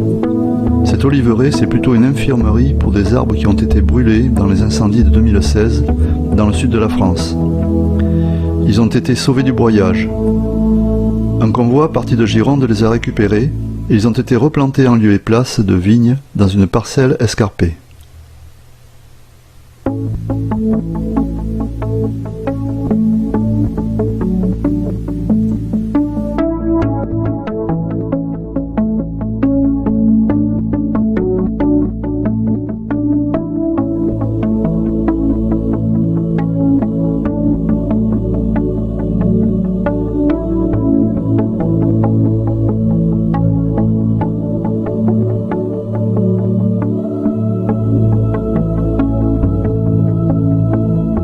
Ces 123 spécimens ont végété pendant 4 ans, jusqu'à leur rencontre avec la technologie plasma de M. Keshe.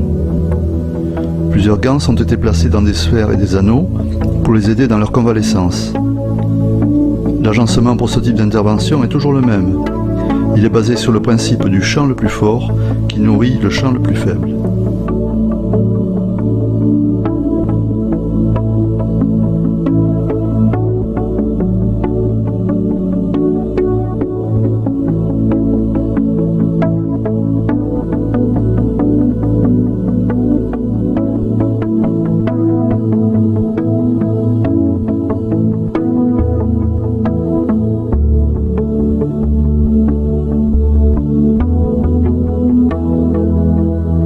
Alors, petit à petit, les choses se sont améliorées.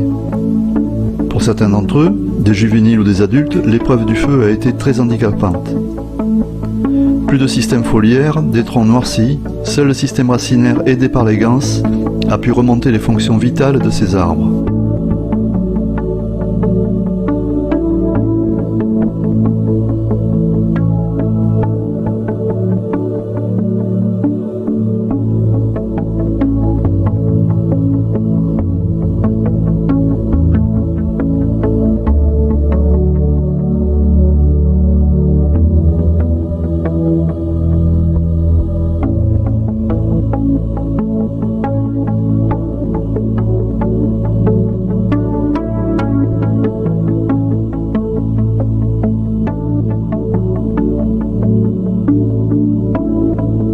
Il a fallu près d'1 an, après l'implantation des ganses, pour que les premières fleurs apparaissent. L'année dernière, plus de 50 kg d'olives sont ainsi partis au pressoir. Nous voici déjà le 9 juin 2021, et cette promenade dans les rangs de la parcelle 1 nous conforte dans l'état de santé des vignes.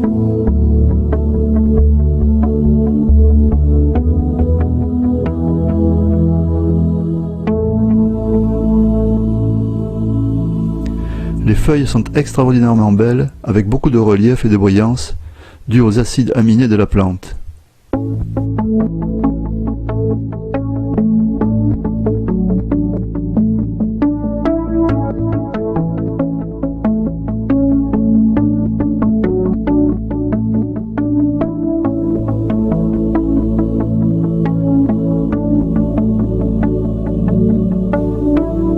Les anneaux veillent à cet équilibre. Et la fleur de la vigne apparaît comme un instant de transformation magique.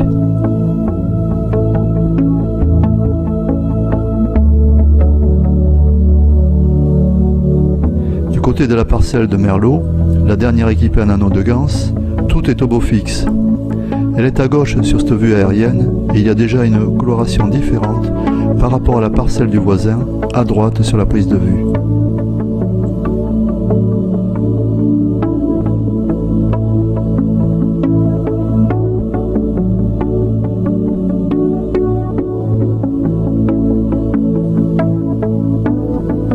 Dans cette parcelle aussi, les ganses font un travail remarquable, tout comme le propriétaire des lieux qui veille au nettoyage des rangs de vignes.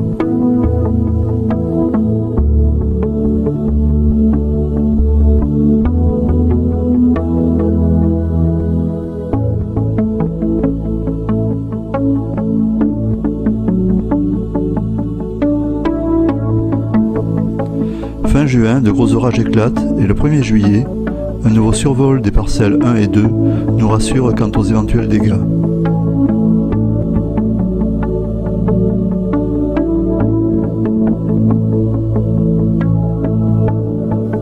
Les grappes sont bien là, sous la protection des anneaux.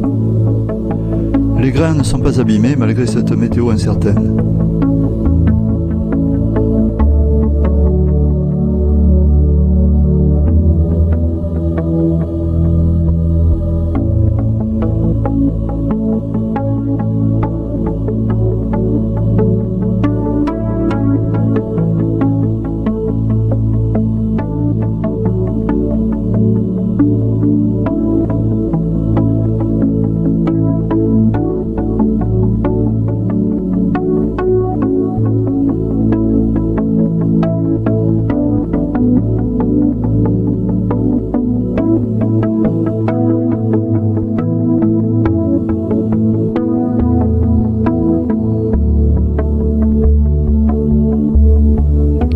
Voici les pieds de vigne non protégés par les ganses, mais traités très faiblement avec l'eau chargée des champs plasmatiques de CO et CO2.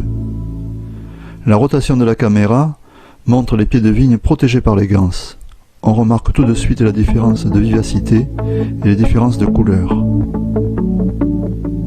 Tout va pour le mieux, malgré les intempéries, dans ce magnifique environnement.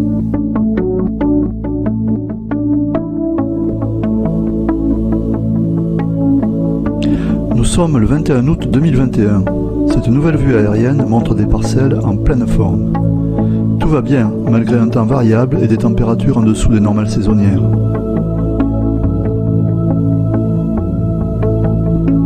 Les grappes de raisin ont une évolution normale.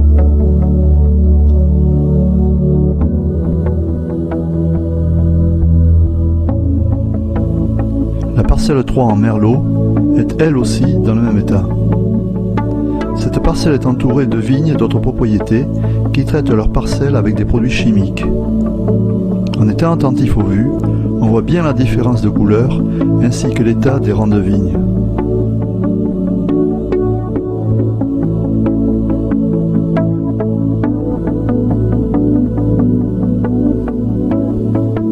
Ce voisinage difficile est contenu et maîtrisé grâce au champ plasmatique des ganses protecteurs. Déplaçons-nous dans une parcelle traitée.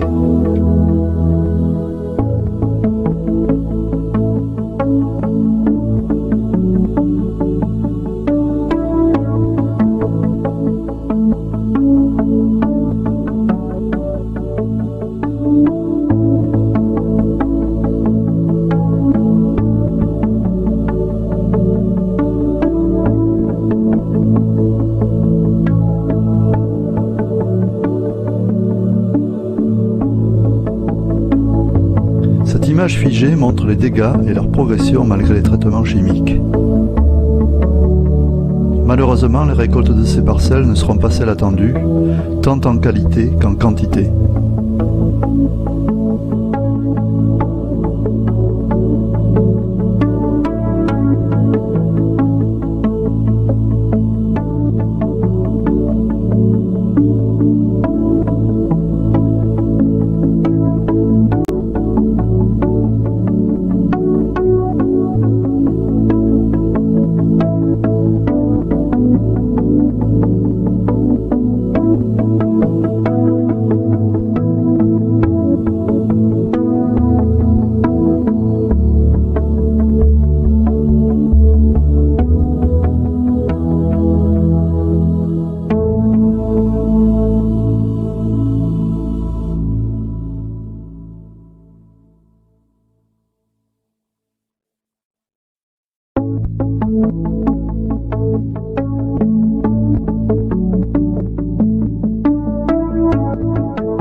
Dans les parcelles équipées des anneaux, les grappes sont généreuses. Quelques-unes d'entre elles semblent même remercier les anneaux et leurs ganses. Nous sommes au mois de septembre, à quelques semaines des vendanges. Certains propriétaires sont déjà prêts à récolter, car la météo des prochains jours n'est pas très bonne.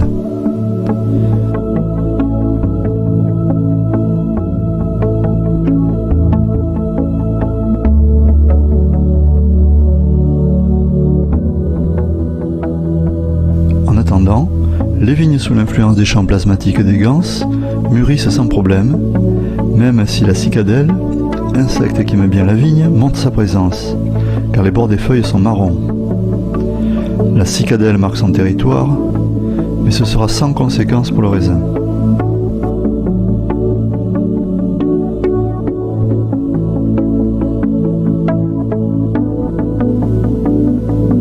Mais ce n'est pas la même chose chez les voisins. La vigne traitée n'est pas en bonne santé et la situation empire au fil des jours. Voici le type de machine, filmée en début de saison, qui est utilisée par le voisinage et qui répand les traitements chimiques. Les résultats sont sans commentaire.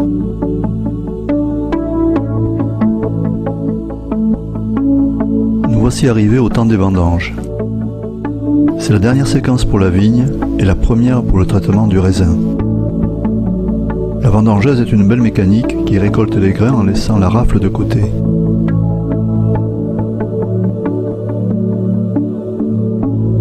La vigne a fait son travail de génitrice, aidée plus que jamais cette année par les ganses et l'eau soumise au champ des ganses CO et CO2.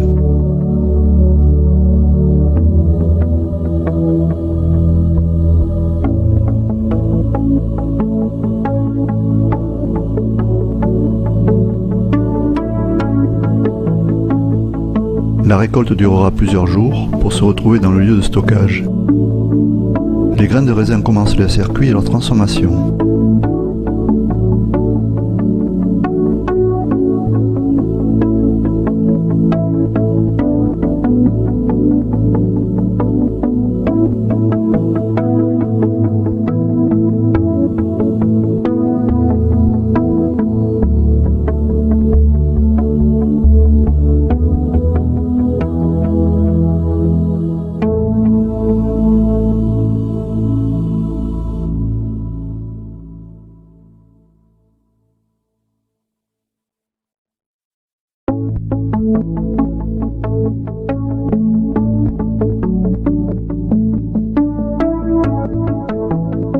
Les anneaux sont implantés depuis 3 ans sur la parcelle 1, depuis 2 ans sur la parcelle 2 et seulement depuis cette année sur la parcelle 3, en merlot, cépage fragile qui a traversé les épreuves climatiques et les agressions parasites grâce à la bienveillance de leurs propriétaires ainsi que celle des anneaux de ganse. Un grand merci pour ces 3 belles saisons.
All right, that's such a lovely video. Joel does some nice work there. And this is the better resolution video as well, so we now have a good record of it. And Fried mentions, Mark House, your music is excellent, but the Mark House's music was at the first part of the video, and there was, you could see in the credits, there was another person, David McLeod, I think it was, whose other music was through the video, used with permission or by license. All right, very nice. Any comments on Joel's work?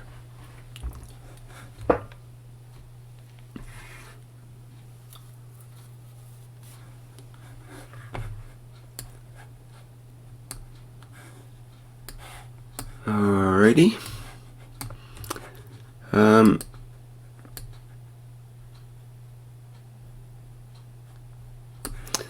Mark, I think it was you that mentioned to include Sweta's testimonial from the last One Nation, One Planet, One Race for World Peace. I've got that video lined up, but I'm not sure where her part is in it. I'll have to listen to it. Maybe in the background I can do that without my sound being shared. So I'm not sure either, actually. You mean the Magic Water video? She called it. Yeah, I think that was it. Let me see. I'll just put it the deuterium in the range and of the eye of the 5+1 peace negotiators, the soul of the eye. And I think Joel's video could be every few clips always there. We could analyze it a little bit deeper, perhaps in the reactor group. Some of the questions about the boron and the sulfur, was that into a GANs, or was that just in its natural state, raw state? A few other questions. Mm-hmm.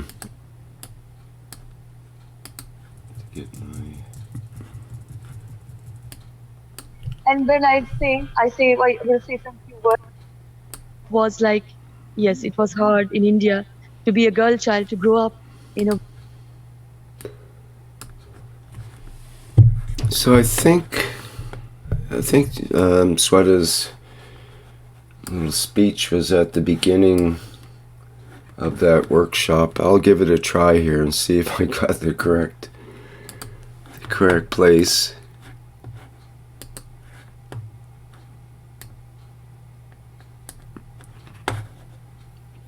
Again, this is an excerpt from the One Planet, One Nation, One Race for World Peace and Justice on the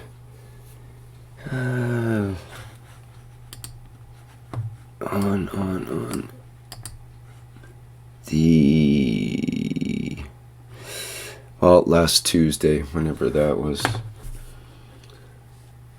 I think that was September 6th, perhaps. Yeah, I think that makes sense. Yeah. Welcome again, salam, namaste, Sunil, and enjoy the ride. Always, my as my Maslach man indicates that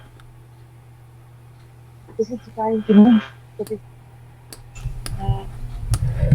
I think there's a little microphone issue there. Rick, can you hear me now? Oh, that's way better. Yes, thank you very much. Oh, thank you. I'm going outside. Wait for us.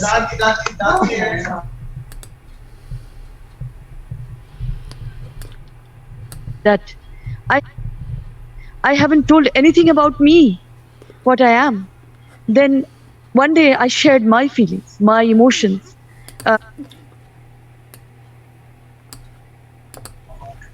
I again welcome my dear beautiful souls to the Keshe Foundation Spaceship Institute, and from my heart and soul, and child to grow up in a way, because the tradition and culture is like that. You know, there's a caste system, there's a religious system, everything is just in this system is so corrupted. And being a girl child, mostly in the society in India, girls are not appreciated. But my father, as an enhancer, as an enhancer, he worked for us. He given us that knowledge that we are all equal. Nobody is small, nobody is tall, nobody is large, nobody is like that. And then we grow up like that. Even in this social form we have in India. But then we have been the boyish way of growing up, getting the knowledge. Be courageous, my father said, be courageous, my dear, always. And tapped our shoulders like that. And then when we grow up, we thought we are the center of everything, With the center, we are lovely people, we are in love, we are loved and all. And growing up, become a teenager, I thought like that. Become a young person, I thought like that. Being a married person, I thought I was at the center of everything, attraction and all. But then when I started realizing that I haven't told anything about me, what I am, then one day I shared my feelings, my emotions with all of the family members, in the relatives and all. And then what I found is I was in the corner of the house and everybody is talking and staring at me and like I'm a mad person. This happened. The love has gone, the kindness has gone, everything has gone. So then I understood and I bent towards that within who was guiding me from the beginning, that what happened? What happened? The being asked me, that being was me. The I am in the presence of the emotion that is present that time, in time, always the time. So she always asked me that, what happened? What happened, my darling? Then I said, this is what happened. I was not like that, never was. I was acting this person that I am not. And for this, I was blocked by everybody. Even I blocked myself to reach other. So this is what helped me to enhance more, to see the levels I have been through, to let go the levels, as when we say Maya, the illusion, this is the illusion, my dear ones. And as we are moving forward, we have to let go of so many energies we accumulated from eons. So here, I will say my father was an enhancer, given this enhanced way of thought process to us. And now we are here to enhance, to elevate other souls, as we are always in communication. And now, even then, some years ago, I was alone. I thought I was alone. But when I walked in this path of peace and love, in this beauty and totality, I found myself walking with so many lovely lovers, So I will say, walk with all of us. This is the beauty. So I will read the sentences of beauty and totality, of course, as we are all the images of the Creator. Through the beauty of the soul of diversity of the languages spoken on planet Earth, all souls are as equal and all are as creators as they are created in the image of the Creator. This is the beauty, my dear ones. Thank you very much. Thank you so much. Can we go to the next slide, my dear Rick?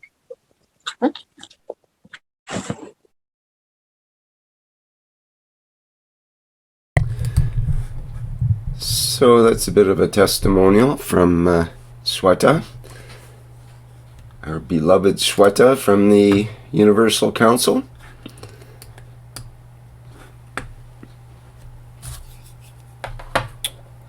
Okay, let's move along to, we have yet more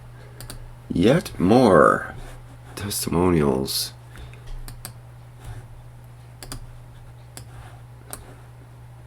Okay, we have something from Leanna, actually. A testimonial that I will have to read.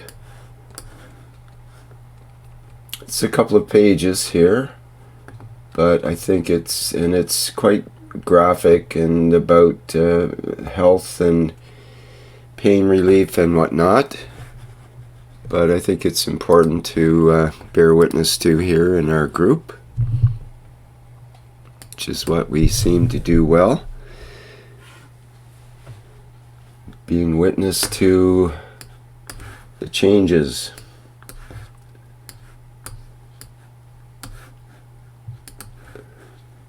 Okay, I'll have to blow this up more.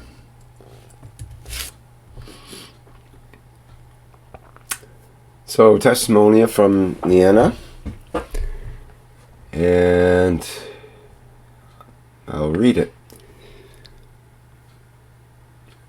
It goes, during the last week of June, our family went through a crazy sickness. With the kids and Jed, their symptoms, fever, pain, and fatigue lasted about 48 hours and were processed rapidly. We were using cup 1 and CO2 water, including 1-drop technology with cup of Sol and cup of Magrav from the 5-cup stacker for the man. We didn't have any washed and settled cup 2 ready at the onset of the sickness, so we barely used any cup 2 at the time. When my symptoms came on, it was different, much more intense, and took 6 full days to process, with lingering psycho-emotional symptoms lasting a couple of weeks.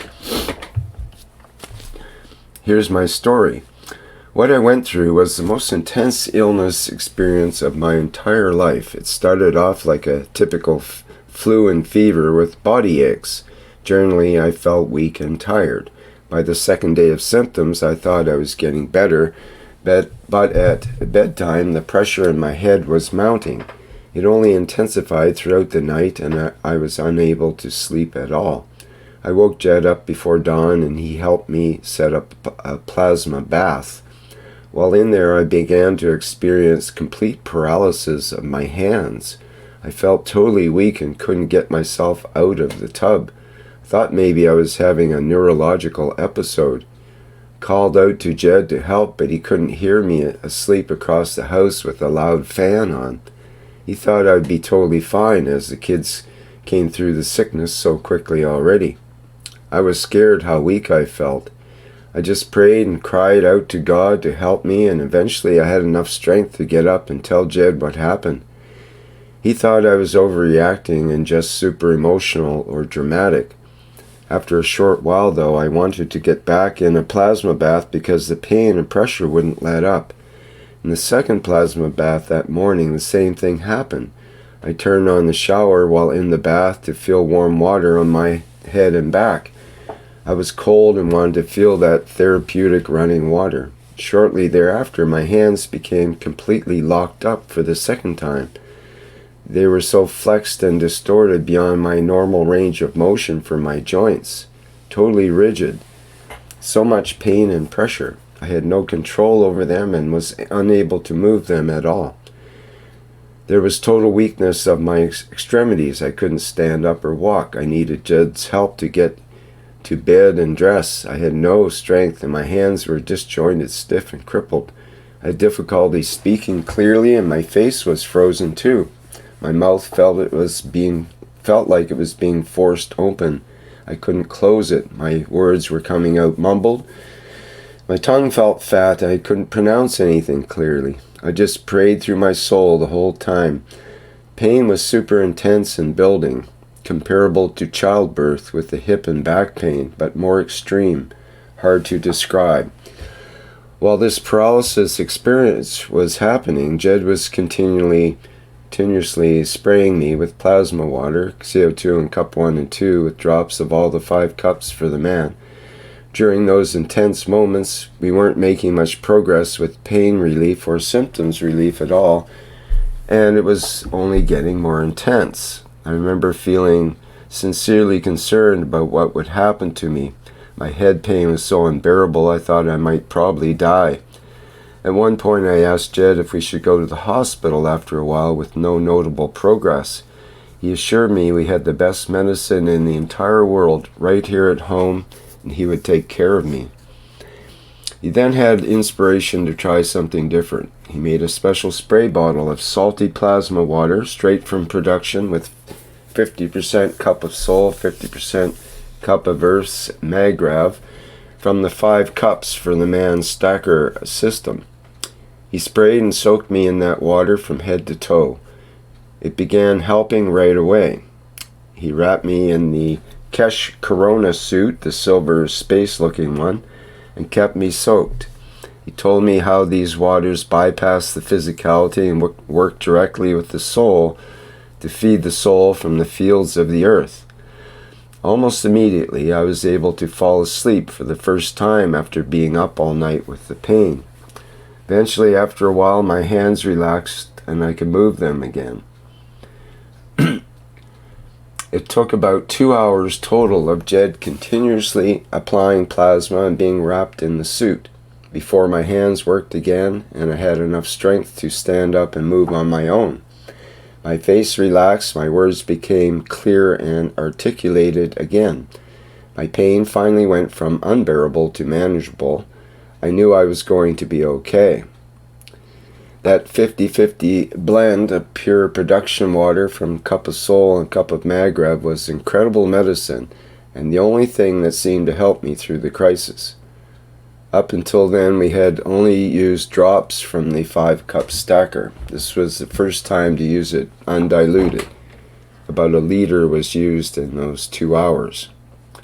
During the next few days, after I came through the extreme pain, extreme head pressure, and paralysis episode, I was still aching and exhausted. I began coughing and then lost my sense of smell.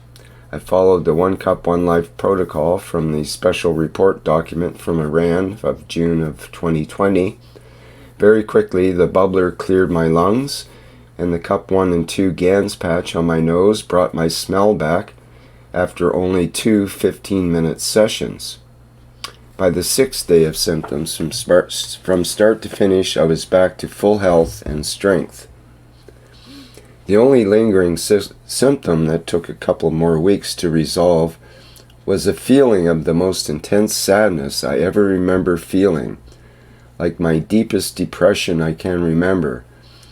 I was overly emotional, easily triggered by everything, processing fear and anger and shame, just really overwhelmed by big emotions and struggling to love myself and remember my purpose.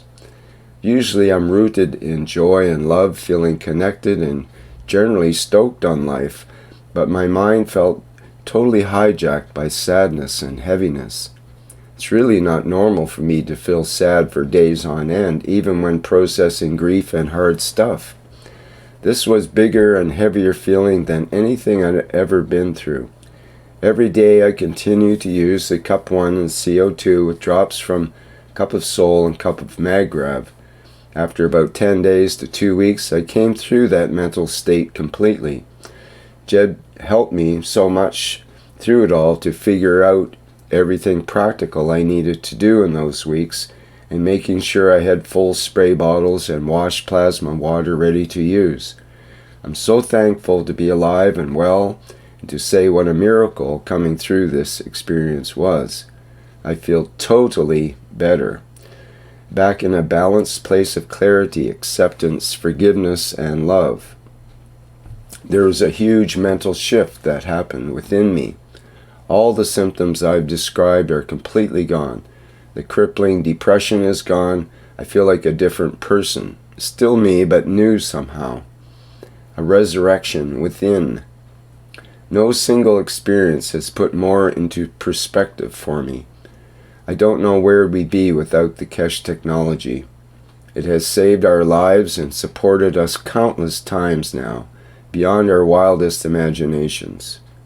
Thank you doesn't even begin to cover it. I owe my life to the work of peace and plasma. Thank you, dear Mr. Keshe, with all of my heart and soul for everything you have given us and taught.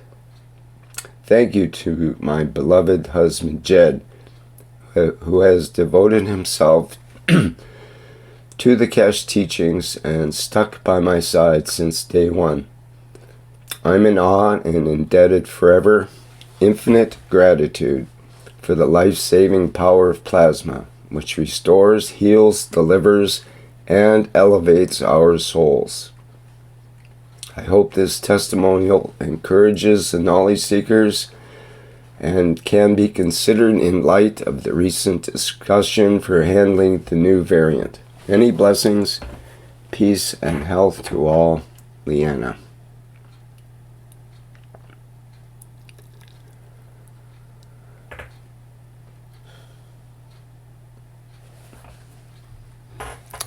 Well, I must say I got a little emotional. I got quite emotional there at the end.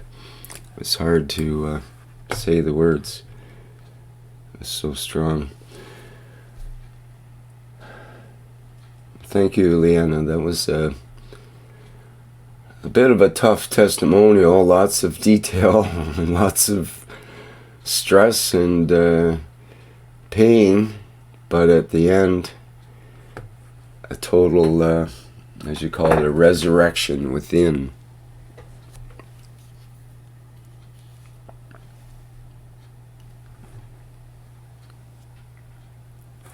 She was in a running gun battle with something there. Golly. Mm-hmm. I know the last time I was sick, I hadn't remembered what it was like to be sick, and it was awful. You didn't feel right and everything else. So, and Leanna is usually very upbeat and very positive. Mm-hmm. So, and they've come through, though, with the support of each other and the technology. Again, that's very interesting.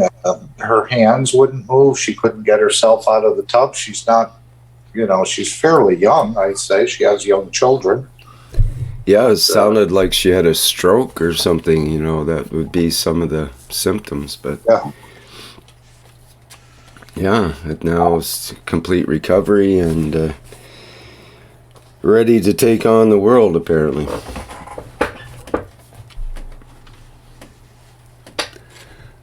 Glad for them. Don't think she's here today. No, I don't see her here today. So,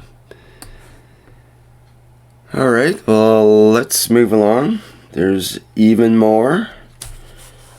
Let's see. I've got a couple of testimonials from the website that have been put in through the website form. See, we covered that one. This one's on Cup 2 salts from Cause in London, who says, I set up a Cup 2 with a slight over 5% salt. I let it sit in front of the window where I took the evening light and topped up with the same salty water for a few weeks. Eventually, the salts collected around the top edges of the cup. I collected the salts and use it when needed.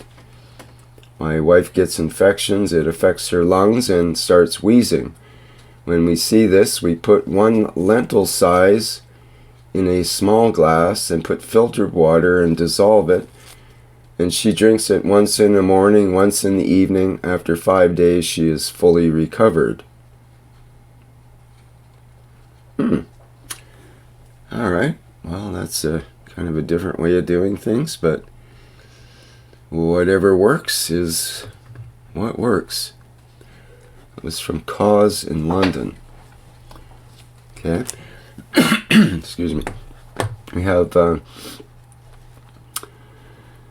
it seems like a bit of a technical paper here on the 3-star formation plasma dynamic reactor from Sebastian. Okay, I'll read it. It goes, I made 3 plasma dynamic stars, and each one consists of only one type of GANs. I calculated that for 1 millimeter of coating, there is about 3 millimeters of liquid. All reactors have a nano-coated wire or a central column in the middle. Approximately the same amount of liquid was put into all the reactors, with the difference that they had a different water and GANs ratio. I placed the star with CO2 and zinc oxide GANs to the north, CH3 to the east, and COO to the west. I set the speeds of the grav and mag reactors of each star according to the sensations and vibrations that occurred. I felt the field right at startup. I deliberately made a star of only 1 GANs in order to feel each entity separately. Excuse me. Each entity separately. I left the house for an hour and a half. When I got back, the field was felt about a radius of 18 meters away. I stood between the star CH3 and CO2 and felt the plasma pass into me. I felt full and positive. I stood between CO2 and CuO and felt how what was hurting me was slowly being removed. I stood between CH3 and CuO, and I felt how energy like Kundalini fills me and fills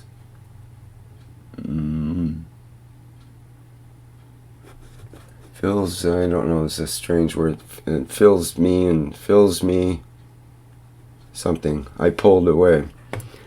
The important facts that need to be taken into account are self-awareness as a soul and the limitations I have due to karma, gratitude and permission that I allow myself in accepting. I adjusted the star reactors for 3 days to get the right ratio between the grav and mag of each star. The reactors are made with a 3D printer with a PETG mass. I stood in the middle where the common plasma formed. I felt strong light and plasma on several levels. I welcomed all 3 entities and asked them for acceptance and thanked them for their existence. I ask them every time if they have something for me and if they have something to teach me. At last they show me how to hold hands and form a circle around the central pillar. This pillar, and in general, to be in the middle of the burn, if one does not have pure thoughts or is irradiated, for it burns the darkness which is within me.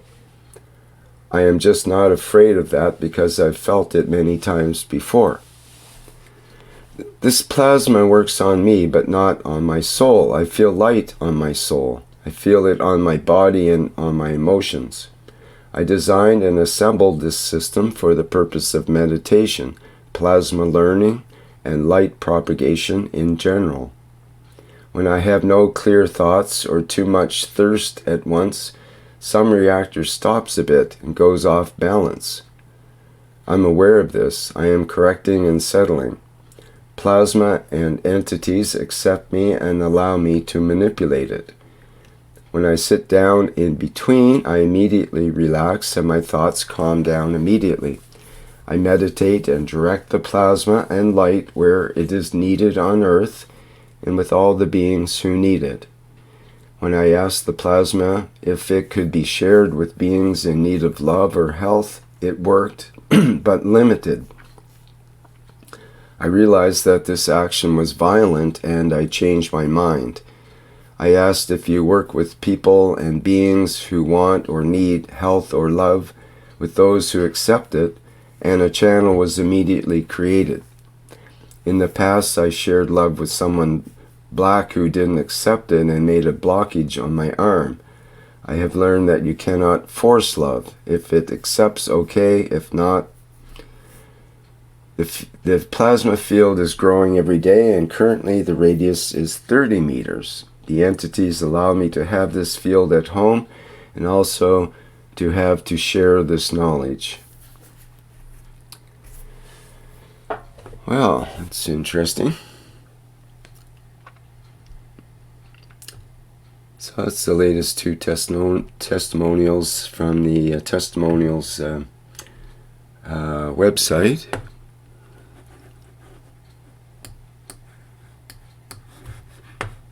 And if people do want to send in a testimonial, you can, let me get the link up here and then it's easier than trying to talk about where it is.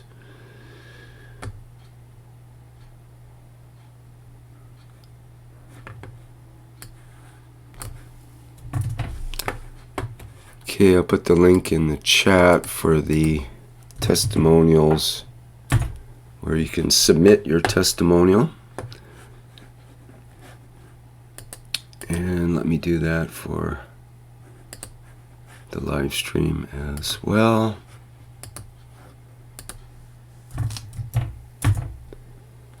Anybody out there has a testimonial they want to submit, you can put it in there. There's a form for that, and I can approve it once it comes through. Alrighty, what else do we have? think that's checked off my list here. Is there anybody else that has something they'd like to discuss here? Or just have a testimonial they'd like to bring up, or anything they would like to comment on? The floor is open.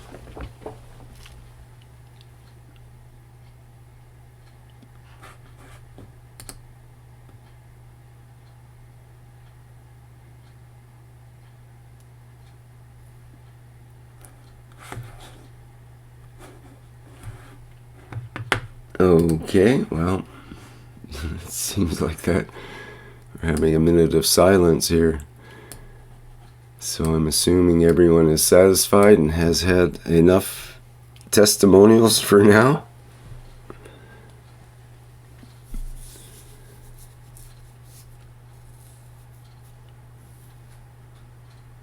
Oh, you would bring that up, Alfred Freed.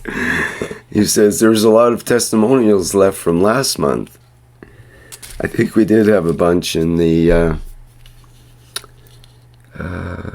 Brazilian community. I don't even know where they are right now.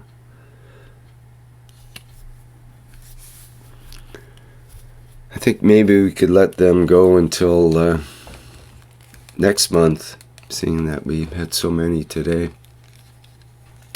I've had a rather full 2.5 hours here. Jam-packed, as they say.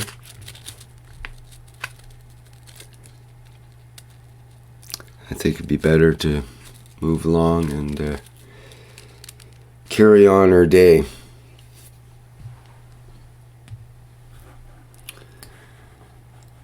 Well, in that manner, then I'd like to close the meeting for today.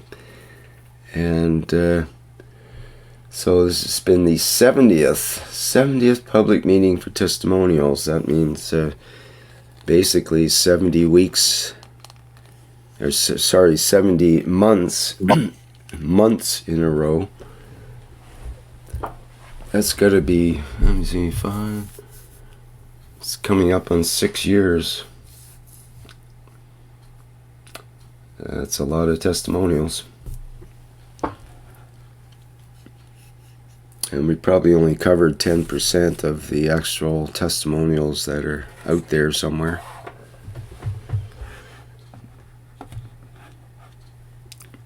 And okay, that's great. Thank you everybody for attending today and presenting your testimonials and comments. And we look forward to our next testimonials meeting, which will be in October. There's always the second Monday in October, which in this case is October 10th. October 10th will be the next testimonials meeting. Public meeting for testimonials, that is. Okay, we look forward to that. And our next public teaching workshop is the Keshe Plasma Reactor Group. Next public teaching workshop will be the One Nation, One Planet, One Race for World Peace and Justice, which will be Tuesday, September 13th. And that starts at the 4 p.m. Central European Time. Then the plasma group, it'll be after that, on the same day for me, but on the next day for most. Alrighty. Anything else we need to cover? Any other announcements?